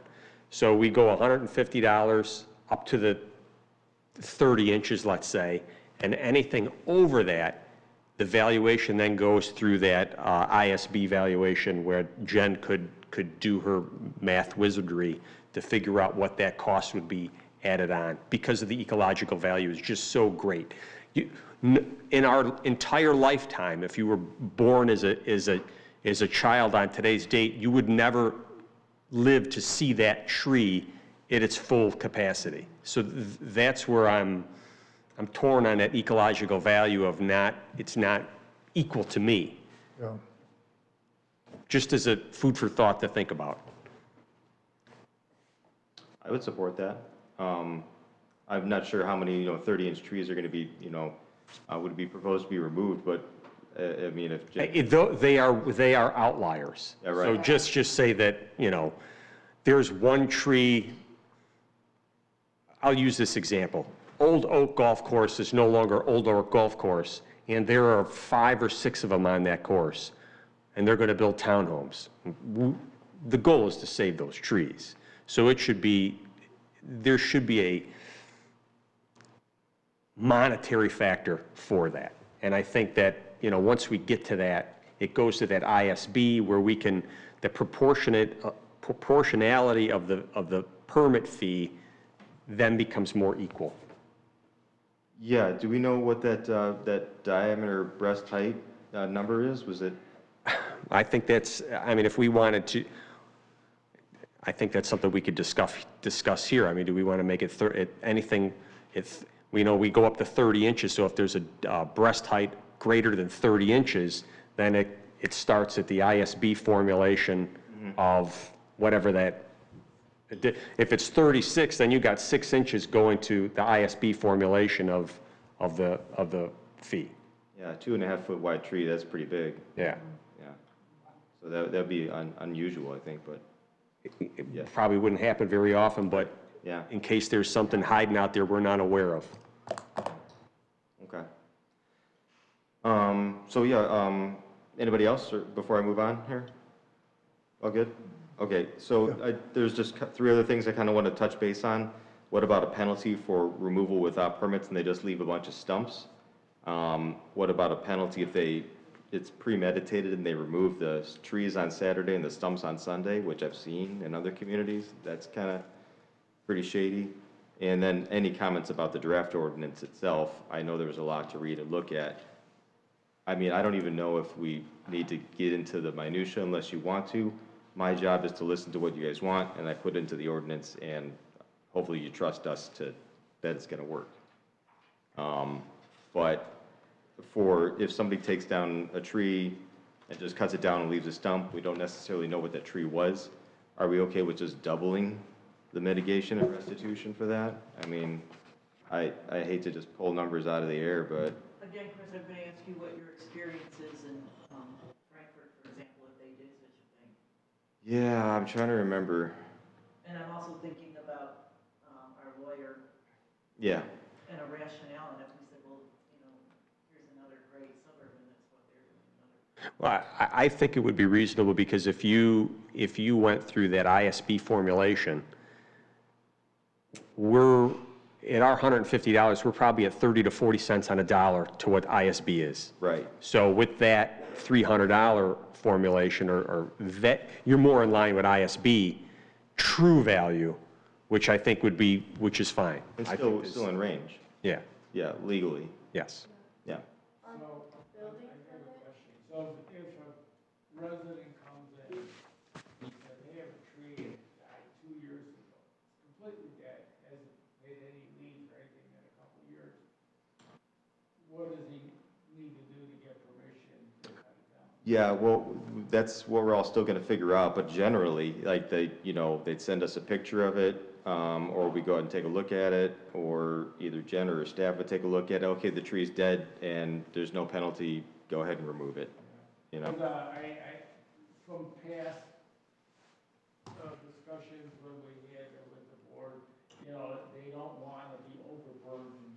They want staff to be overburdened with going out and, you know, checking out and stuff. Like you say, maybe a photo or what would be sufficient. Yeah, I mean, we'll have to do like a public awareness campaign to really, you know, let people know about this ahead of time. A lot of this is gonna be complaint driven, like it always is. There's gonna be a lot that just, you know, flies under the radar that we miss. We can't police everything. Yeah.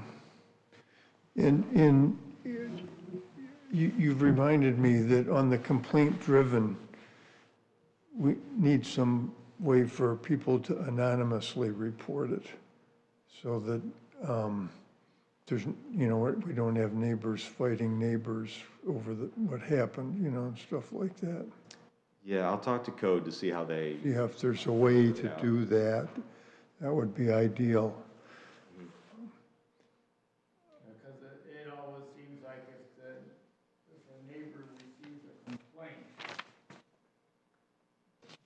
the village always will tell the neighbor who filed the complaint. Yeah. And then there's confrontation.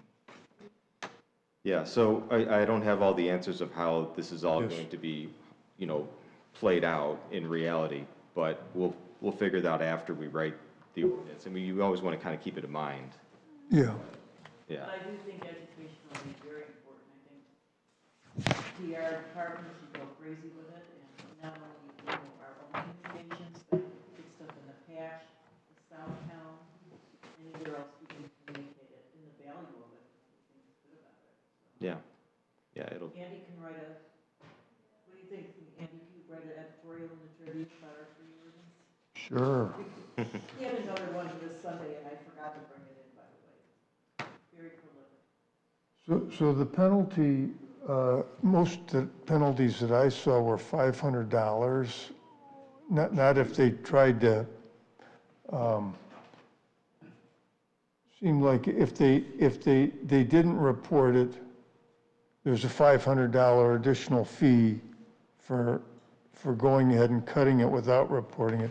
Now, if they went ahead and got rid of the stump, that might be yet an additional thing, but I'm looking at the Frankfurt $500 tree penalty for cutting without permission. thank you for reminding me. Yeah.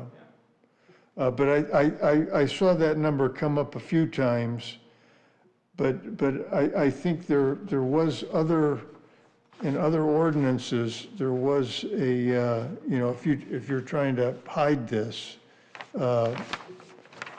Well, the two options are, one, you cut down the tree and leave the stump, and the other one is you cut down the tree and remove the stump too, right? So I've seen more often when the stump is still there, but if the stump is gone, you just have to, what's the area of disturbed earth, and then. and then you're charging them the, Yeah. Yeah. So we'll have to do some more research for that one, I think. But how do people feel? It sounds like we're good, maybe just with doubling the fees if the stump is still there. Okay. That's what building permit works out. Well, perfect. Yeah. Okay. Okay. And then the last thing Where is. do we leave off Yep. with agriculture? Is agriculture going to be part of residential, or will it be part of commercial? Let me take a look. I thought. I don't remember off the top of my head. I thought I saw that we were going to include both. I was kind of for leaving commercial till later, just to get it. Well, yeah, But yeah. I thought that was kind of. Yeah, I Say got. it in the minutes. Yeah, no, I got it right here in the draft ordinance, so it would apply to A1, A2, E1, so that's the estate residential, R residential, but agricultural 1 and 2, if it's developed for a single-family home. Oh, If it's okay. developed for a farm, there might be some sort of agricultural exemption per state law, so. so that opening question that the timing wasn't right on, did we come out of the last meeting with the recommendation on invasive trees and whether they would be subject to? I thought we did. I thought that we finally came to a consensus that no, there's no penalty for moving invasive or not recommended for planting trees, is what I thought. Jen, do you have any opinion on that? I would think that you would want those trees removed, so you wouldn't put a penalty on those trees. That's typically what I've seen. Yeah. And that's how our code is now. We have a list of trees that. Yeah. So if I cut the tree down without permission and chewed up the stump and told you it was an invasive tree afterwards, is that, does that kind of create a loophole that we No, I can't think that control? we'd still want to we're not going to take their word for it. I mean, people should be telling us like, hey, this is a buckthorn or willow, and, send us a picture, or just ask us to come out and take a look at it. So they would be penalized just like anybody else? Well, if yeah, they- because we can't verify it. We'd like to trust people, but we Yeah, can't, okay. so. That's happened before, and Jen's come out on site with me, and. Marta left her flash. Yeah. Oh, what was it? What's going on? Jennifer's come out on site with me, and lots of times there's still leaves on site, so you can tell the species. Yeah, I was able to tell the trees what they were. Yeah. And just like looking at the area, like if there's a lot of other invasives or there's none, like I'll know, like Yeah, you know. we investigate, but. Leaves, like if there's enough of the stump, usually I can tell what kind of tree it was. Honeysuckle and buckthorn especially, those are easy, for me. But I would just look around and say, yeah, for sure, there was no invasives here. Or yeah, there were. You know by the disturbance in the ground and what's growing. Okay. I thought we made it quite clear at the previous meeting that we don't want to encourage people to remove invasive trees, No, not encourage, but not penalize. not penalize. Right. Because of especially around creeks or waterways, because of their root systems. And I know like some years ago, they promoted removing these trees, and they went crazy, and then we had all kinds of flooding. Our creeks overflowed, soil erosion. The creek was 10 feet deep, and now it's 2 feet deep. And so when the rainwater comes in the spring or the fall, it's now 50 feet wide instead of 10 feet wide. And we had, you got to have the root systems. If you're going to take down a buckthorn or something like that, put something there, or build a wall or something to hold the soil from washing in. The Europeans will do that. They'll have walls, they'll have the bottom all stoned and everything, and they gotten away with stuff like that. People don't want to do that here because it's labor intensive.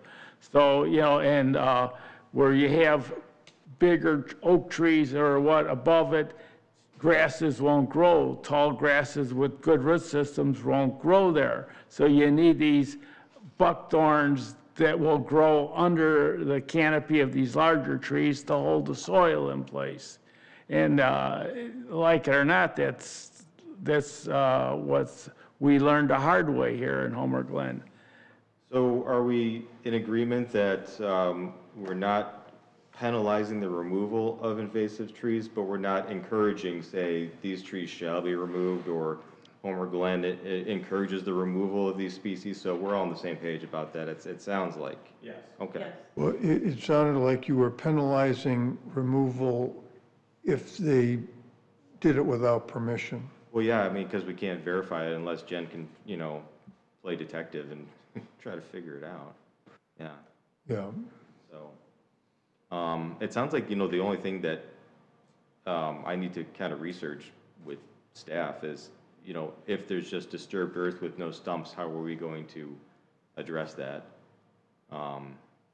It doesn't happen often, but I've seen it happen one time in my life, and it was, yeah, so. Yeah, and it just it was premeditated, so. I think Will County aerials are pretty good. It's not completely accurate, but I feel like worst case scenario, or they have an arborist submit that this tree removed was, not, I don't know, not a recommended species to keep, Well, or. unless the area of disturbed is like a whole acre, something. Yeah, then we, worst case scenario, get them for large amounts and. I would also have to have photos of the tree, Yeah.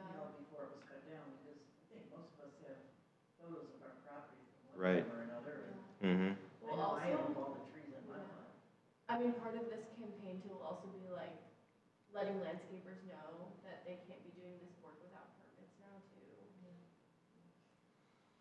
Things for registering and everything, so. So, I guess sorry, Trustee Scheller. So for the unpermitted, are we at 3 times the rate? I think just 2. So, that you cut down a 6-inch tree, then you're going to be charged for a 12-inch. Instead of 150, it'd be 300.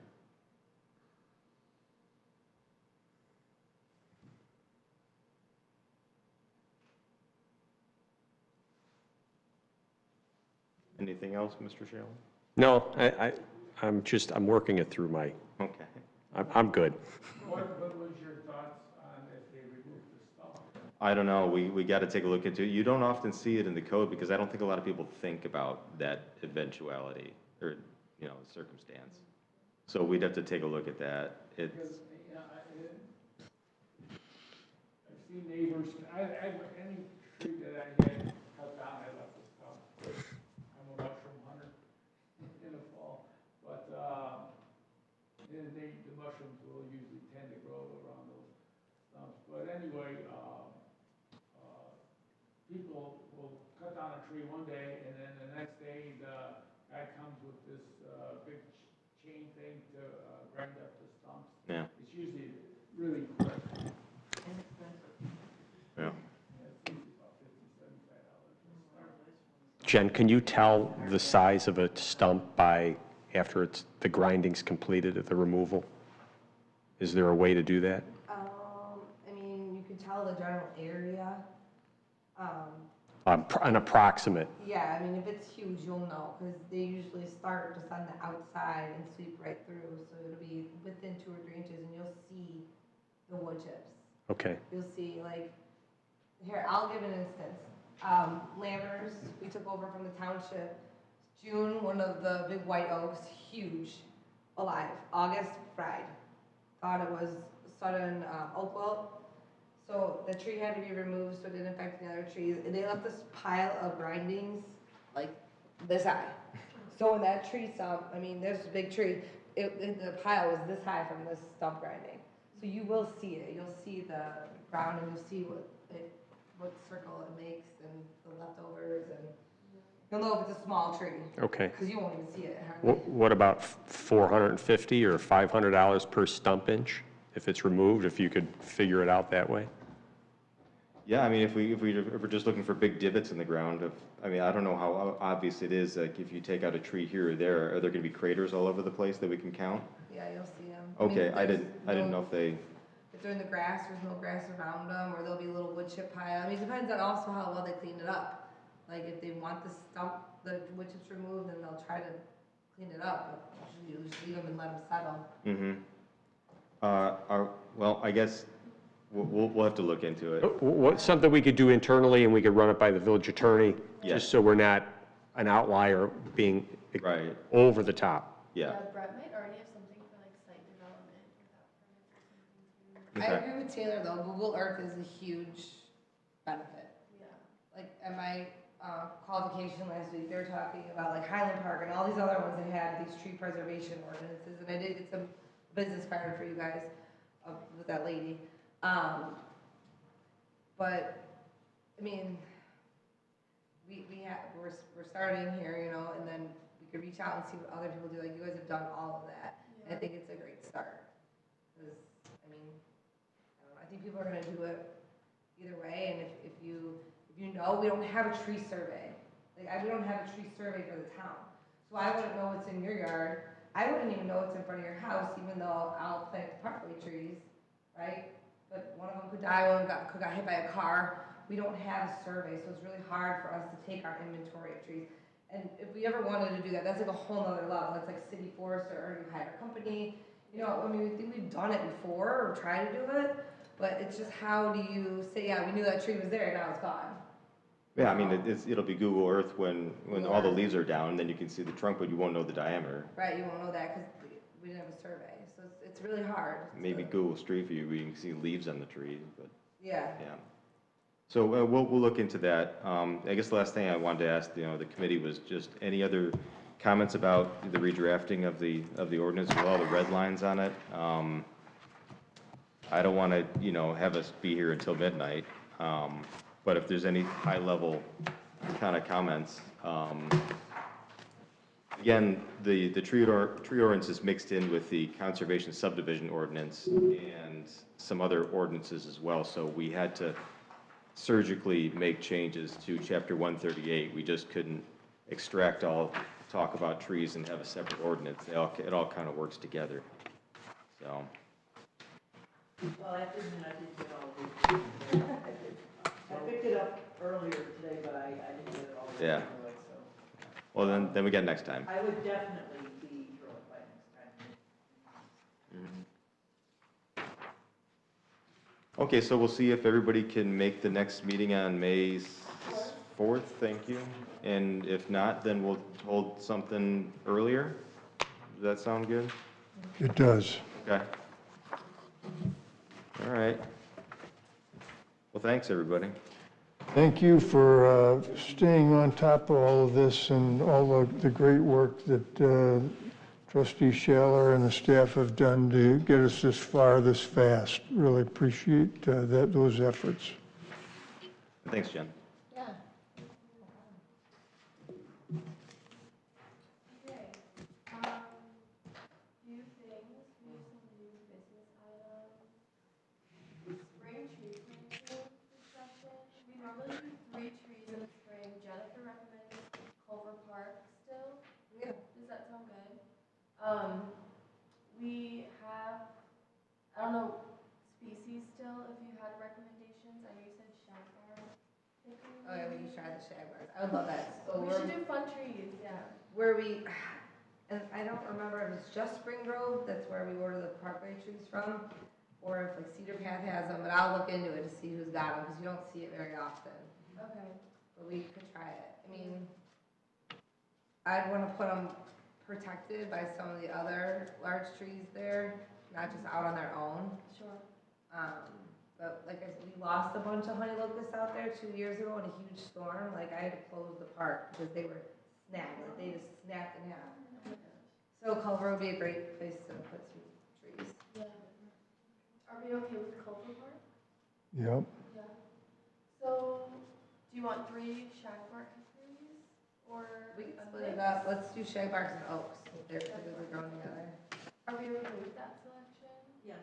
If shagbark's not available, we'll find a Yeah, we could do comparable bitter on a species hickory or more something. oaks. Yeah. Perfect. I'll work on that order then. Where do you usually put it? I know it's got the big pond there, they did a burn on it recently, and it looks. Yeah, looks good, right? We're gonna put some seed down tomorrow too. I'm so excited because I was waiting for it to green back up, so when I put seed down, it just wash into the pond. So I don't know, I was thinking right by the park, we lost 2 and a half, I don't remember the exact number, huge honey locust trees. So I kinda wanna start planting trees in that understory, just anticipating if we get another one of those microbursts, we would lose them, or just age-wise. I had them thinned out pretty well when they came, because they had a lot of dead in them, but just something different, some diversity out there. We have one, pin oak out on the corner by Arboretum, and right behind the backstop, and it's got pretty big chlorosis out there. But we need some oaks out there. Is that what all those trees are out there now, mostly oak trees? No, most of them are honey locusts, like, they drop those huge pods all over the baseball field. And the one right on the south side of the baseball field is a pin oak, and it's very yellow in the summer because it's chlorotic, because it's lacking iron. But, I have a question. As long as we're gonna do Culver Park and we're absolutely sure about it, and it's gonna benefit, Andy brought this up, a few times, it's gonna benefit the nearby residents, it's gonna help beautify where they looking out from their front house onto the park. Maybe, put out, flyers or something to let them know, hey, you wanna help? Yeah, targeted mailing to the neighborhood about the cleanup day. Yeah, we can do that. it's a good idea. Me and Dave will be on it. Ashley has all their addresses since we just sent the burn notification, so. Oh, If you need all their addresses, We will down. take that exact list. Yeah. And use that.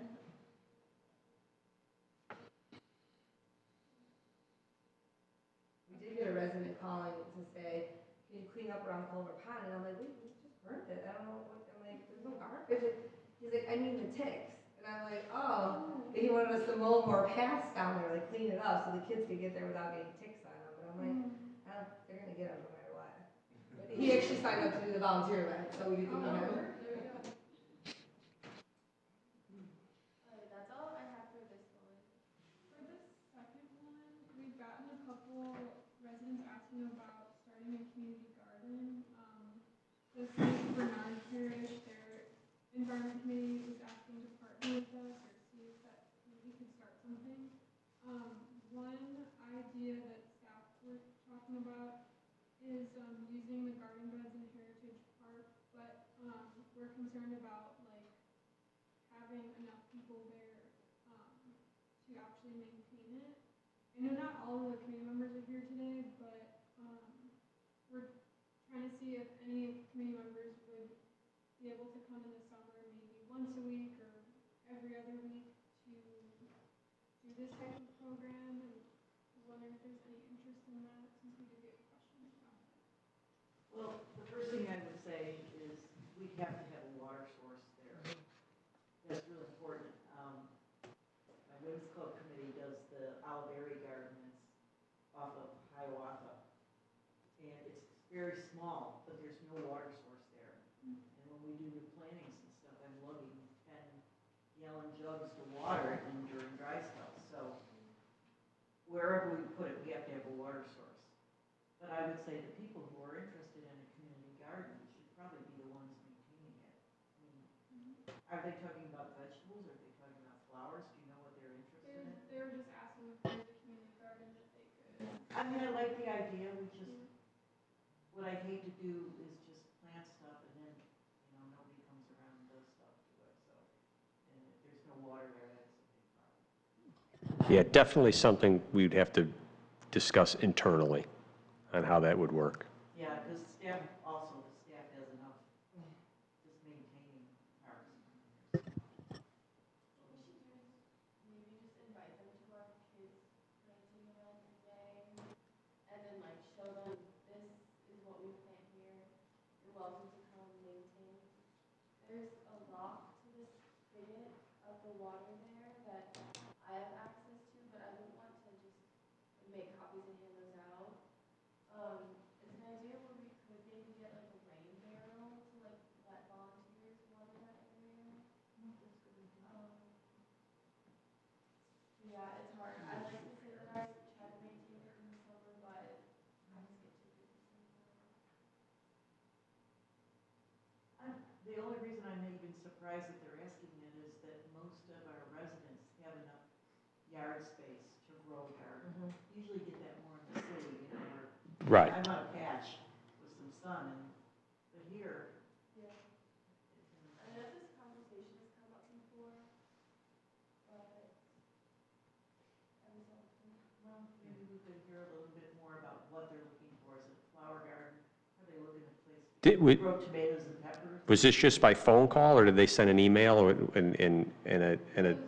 Bernard Church sent an email about it, and then I think the events department got a request from one resident asking about one as well. Okay. We planted stuff in Heritage Park here, herbs and stuff, but it's just a one-time deal for these kids, and they don't come back anymore. No. And the moms and dads, they're not willing to bring them either, so. Well, they're taking seedlings home too, so, that's what we expect them to follow up on. But anyway, yeah, I guess we need more information. But it is a little risky.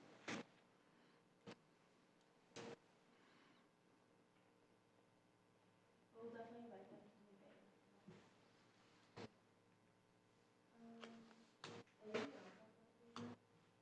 Anything else? And then announcements and communication.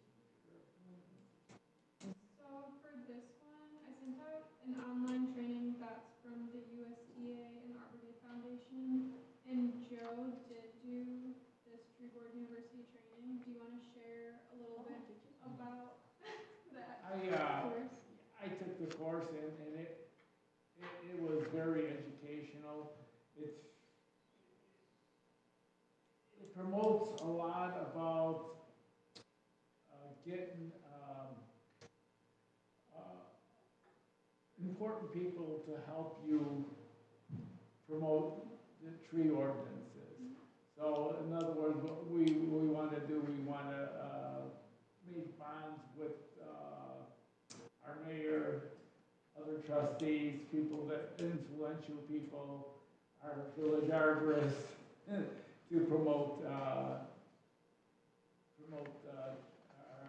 tree ordinance.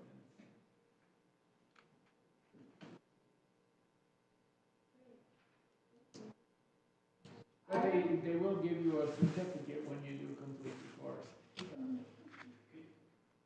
Can you send me that link? I can send it, yeah. You sent it to all of us. Is it? I sent it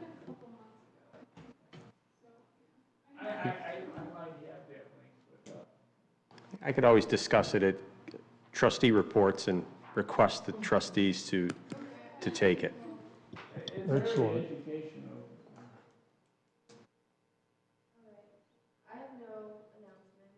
Anyone else? I had the one Yeah, about the, Fran, go ahead. okay, I know it's getting late, so I'll be fast, but I think by now, most of you have heard that there's a new foundation in Homer Glen. This is a mouthful, but it's called the Homer Glen Community and Nature and Harmony Foundation. And it was officially formed late last summer. And the foundation, I'm going to read this, the foundation's mission is to promote the establishment and acquisition of public parks, trails, and public paths, to assist in the establishment and acquisition of public open spaces and public conservation areas, to support necessary park improvements for public use, to aid in the protection of our farmlands, to foster the protection of unique flora, fauna, and ecology within Homer Glen, and to engage in other activities necessary or incidental to the continuing challenge of meeting the public's needs for parks, trails, open spaces, conservation areas, and farmland. And they plan to generate donations in various ways from private corporations and businesses, individuals, grants, fundraising events, and partnerships with government entities. So the board of that, it was founded by Sue Stellan, the township supervisor, Rose Renders, one of our devoted trustees. The treasurer is a gentleman named Craig Carlson, who is a brilliant former U.S. government SEC employee. He's great at finance and he's been such value. And I'm honored to serve the role of secretary.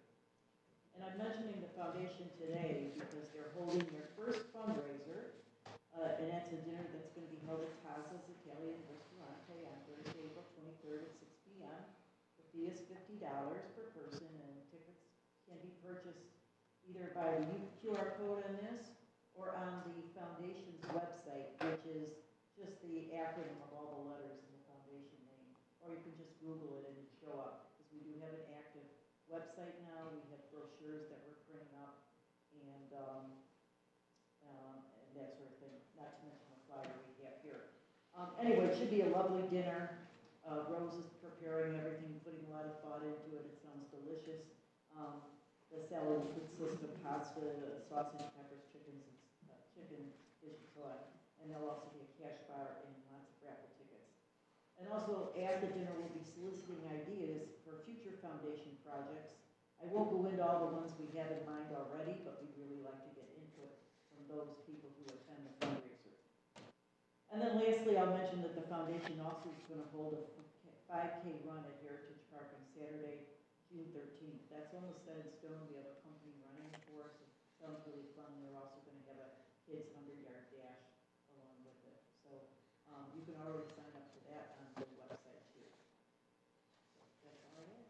And again, I think everybody got one of these. So. Fran, if you send me an electronic version of this, Yes, I think it was older and the QR code wasn't accurate. if you send me an electronic version and the sentences that you just described what it was all about, I'll send it out to our HOA and try to get some more other people out there. Thank you very much.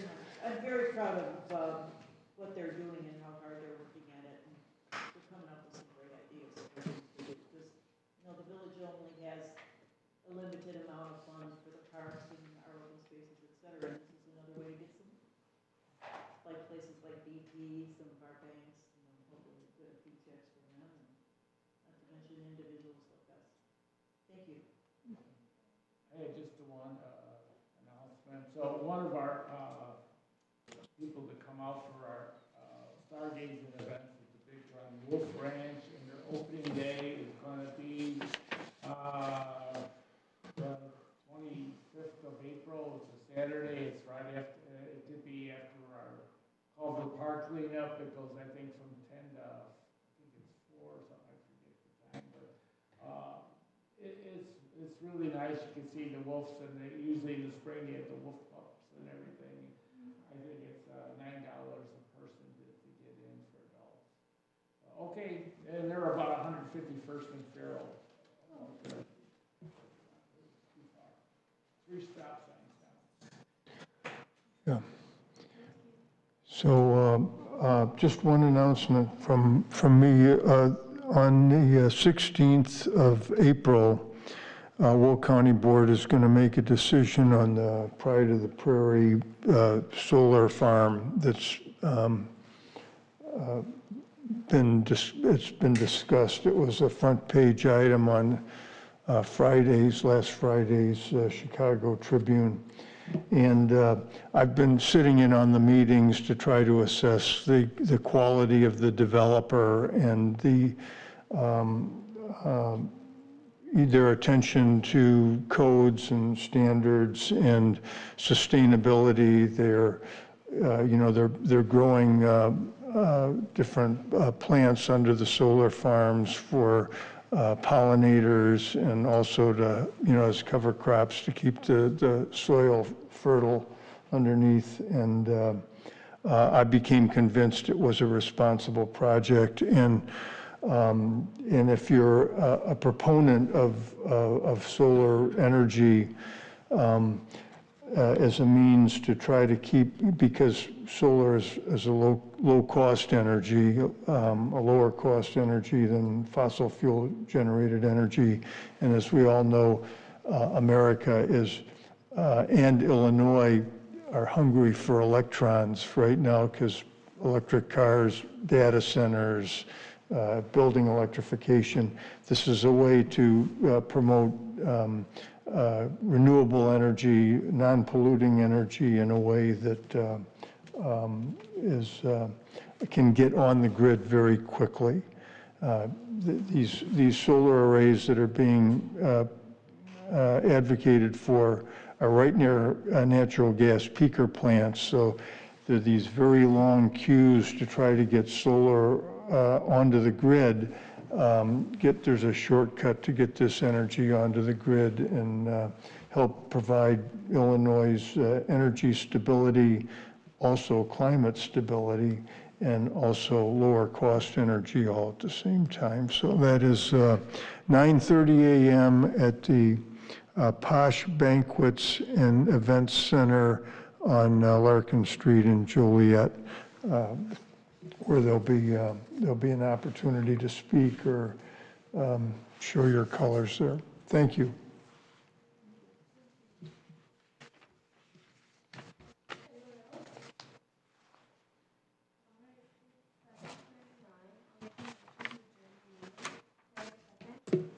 Second.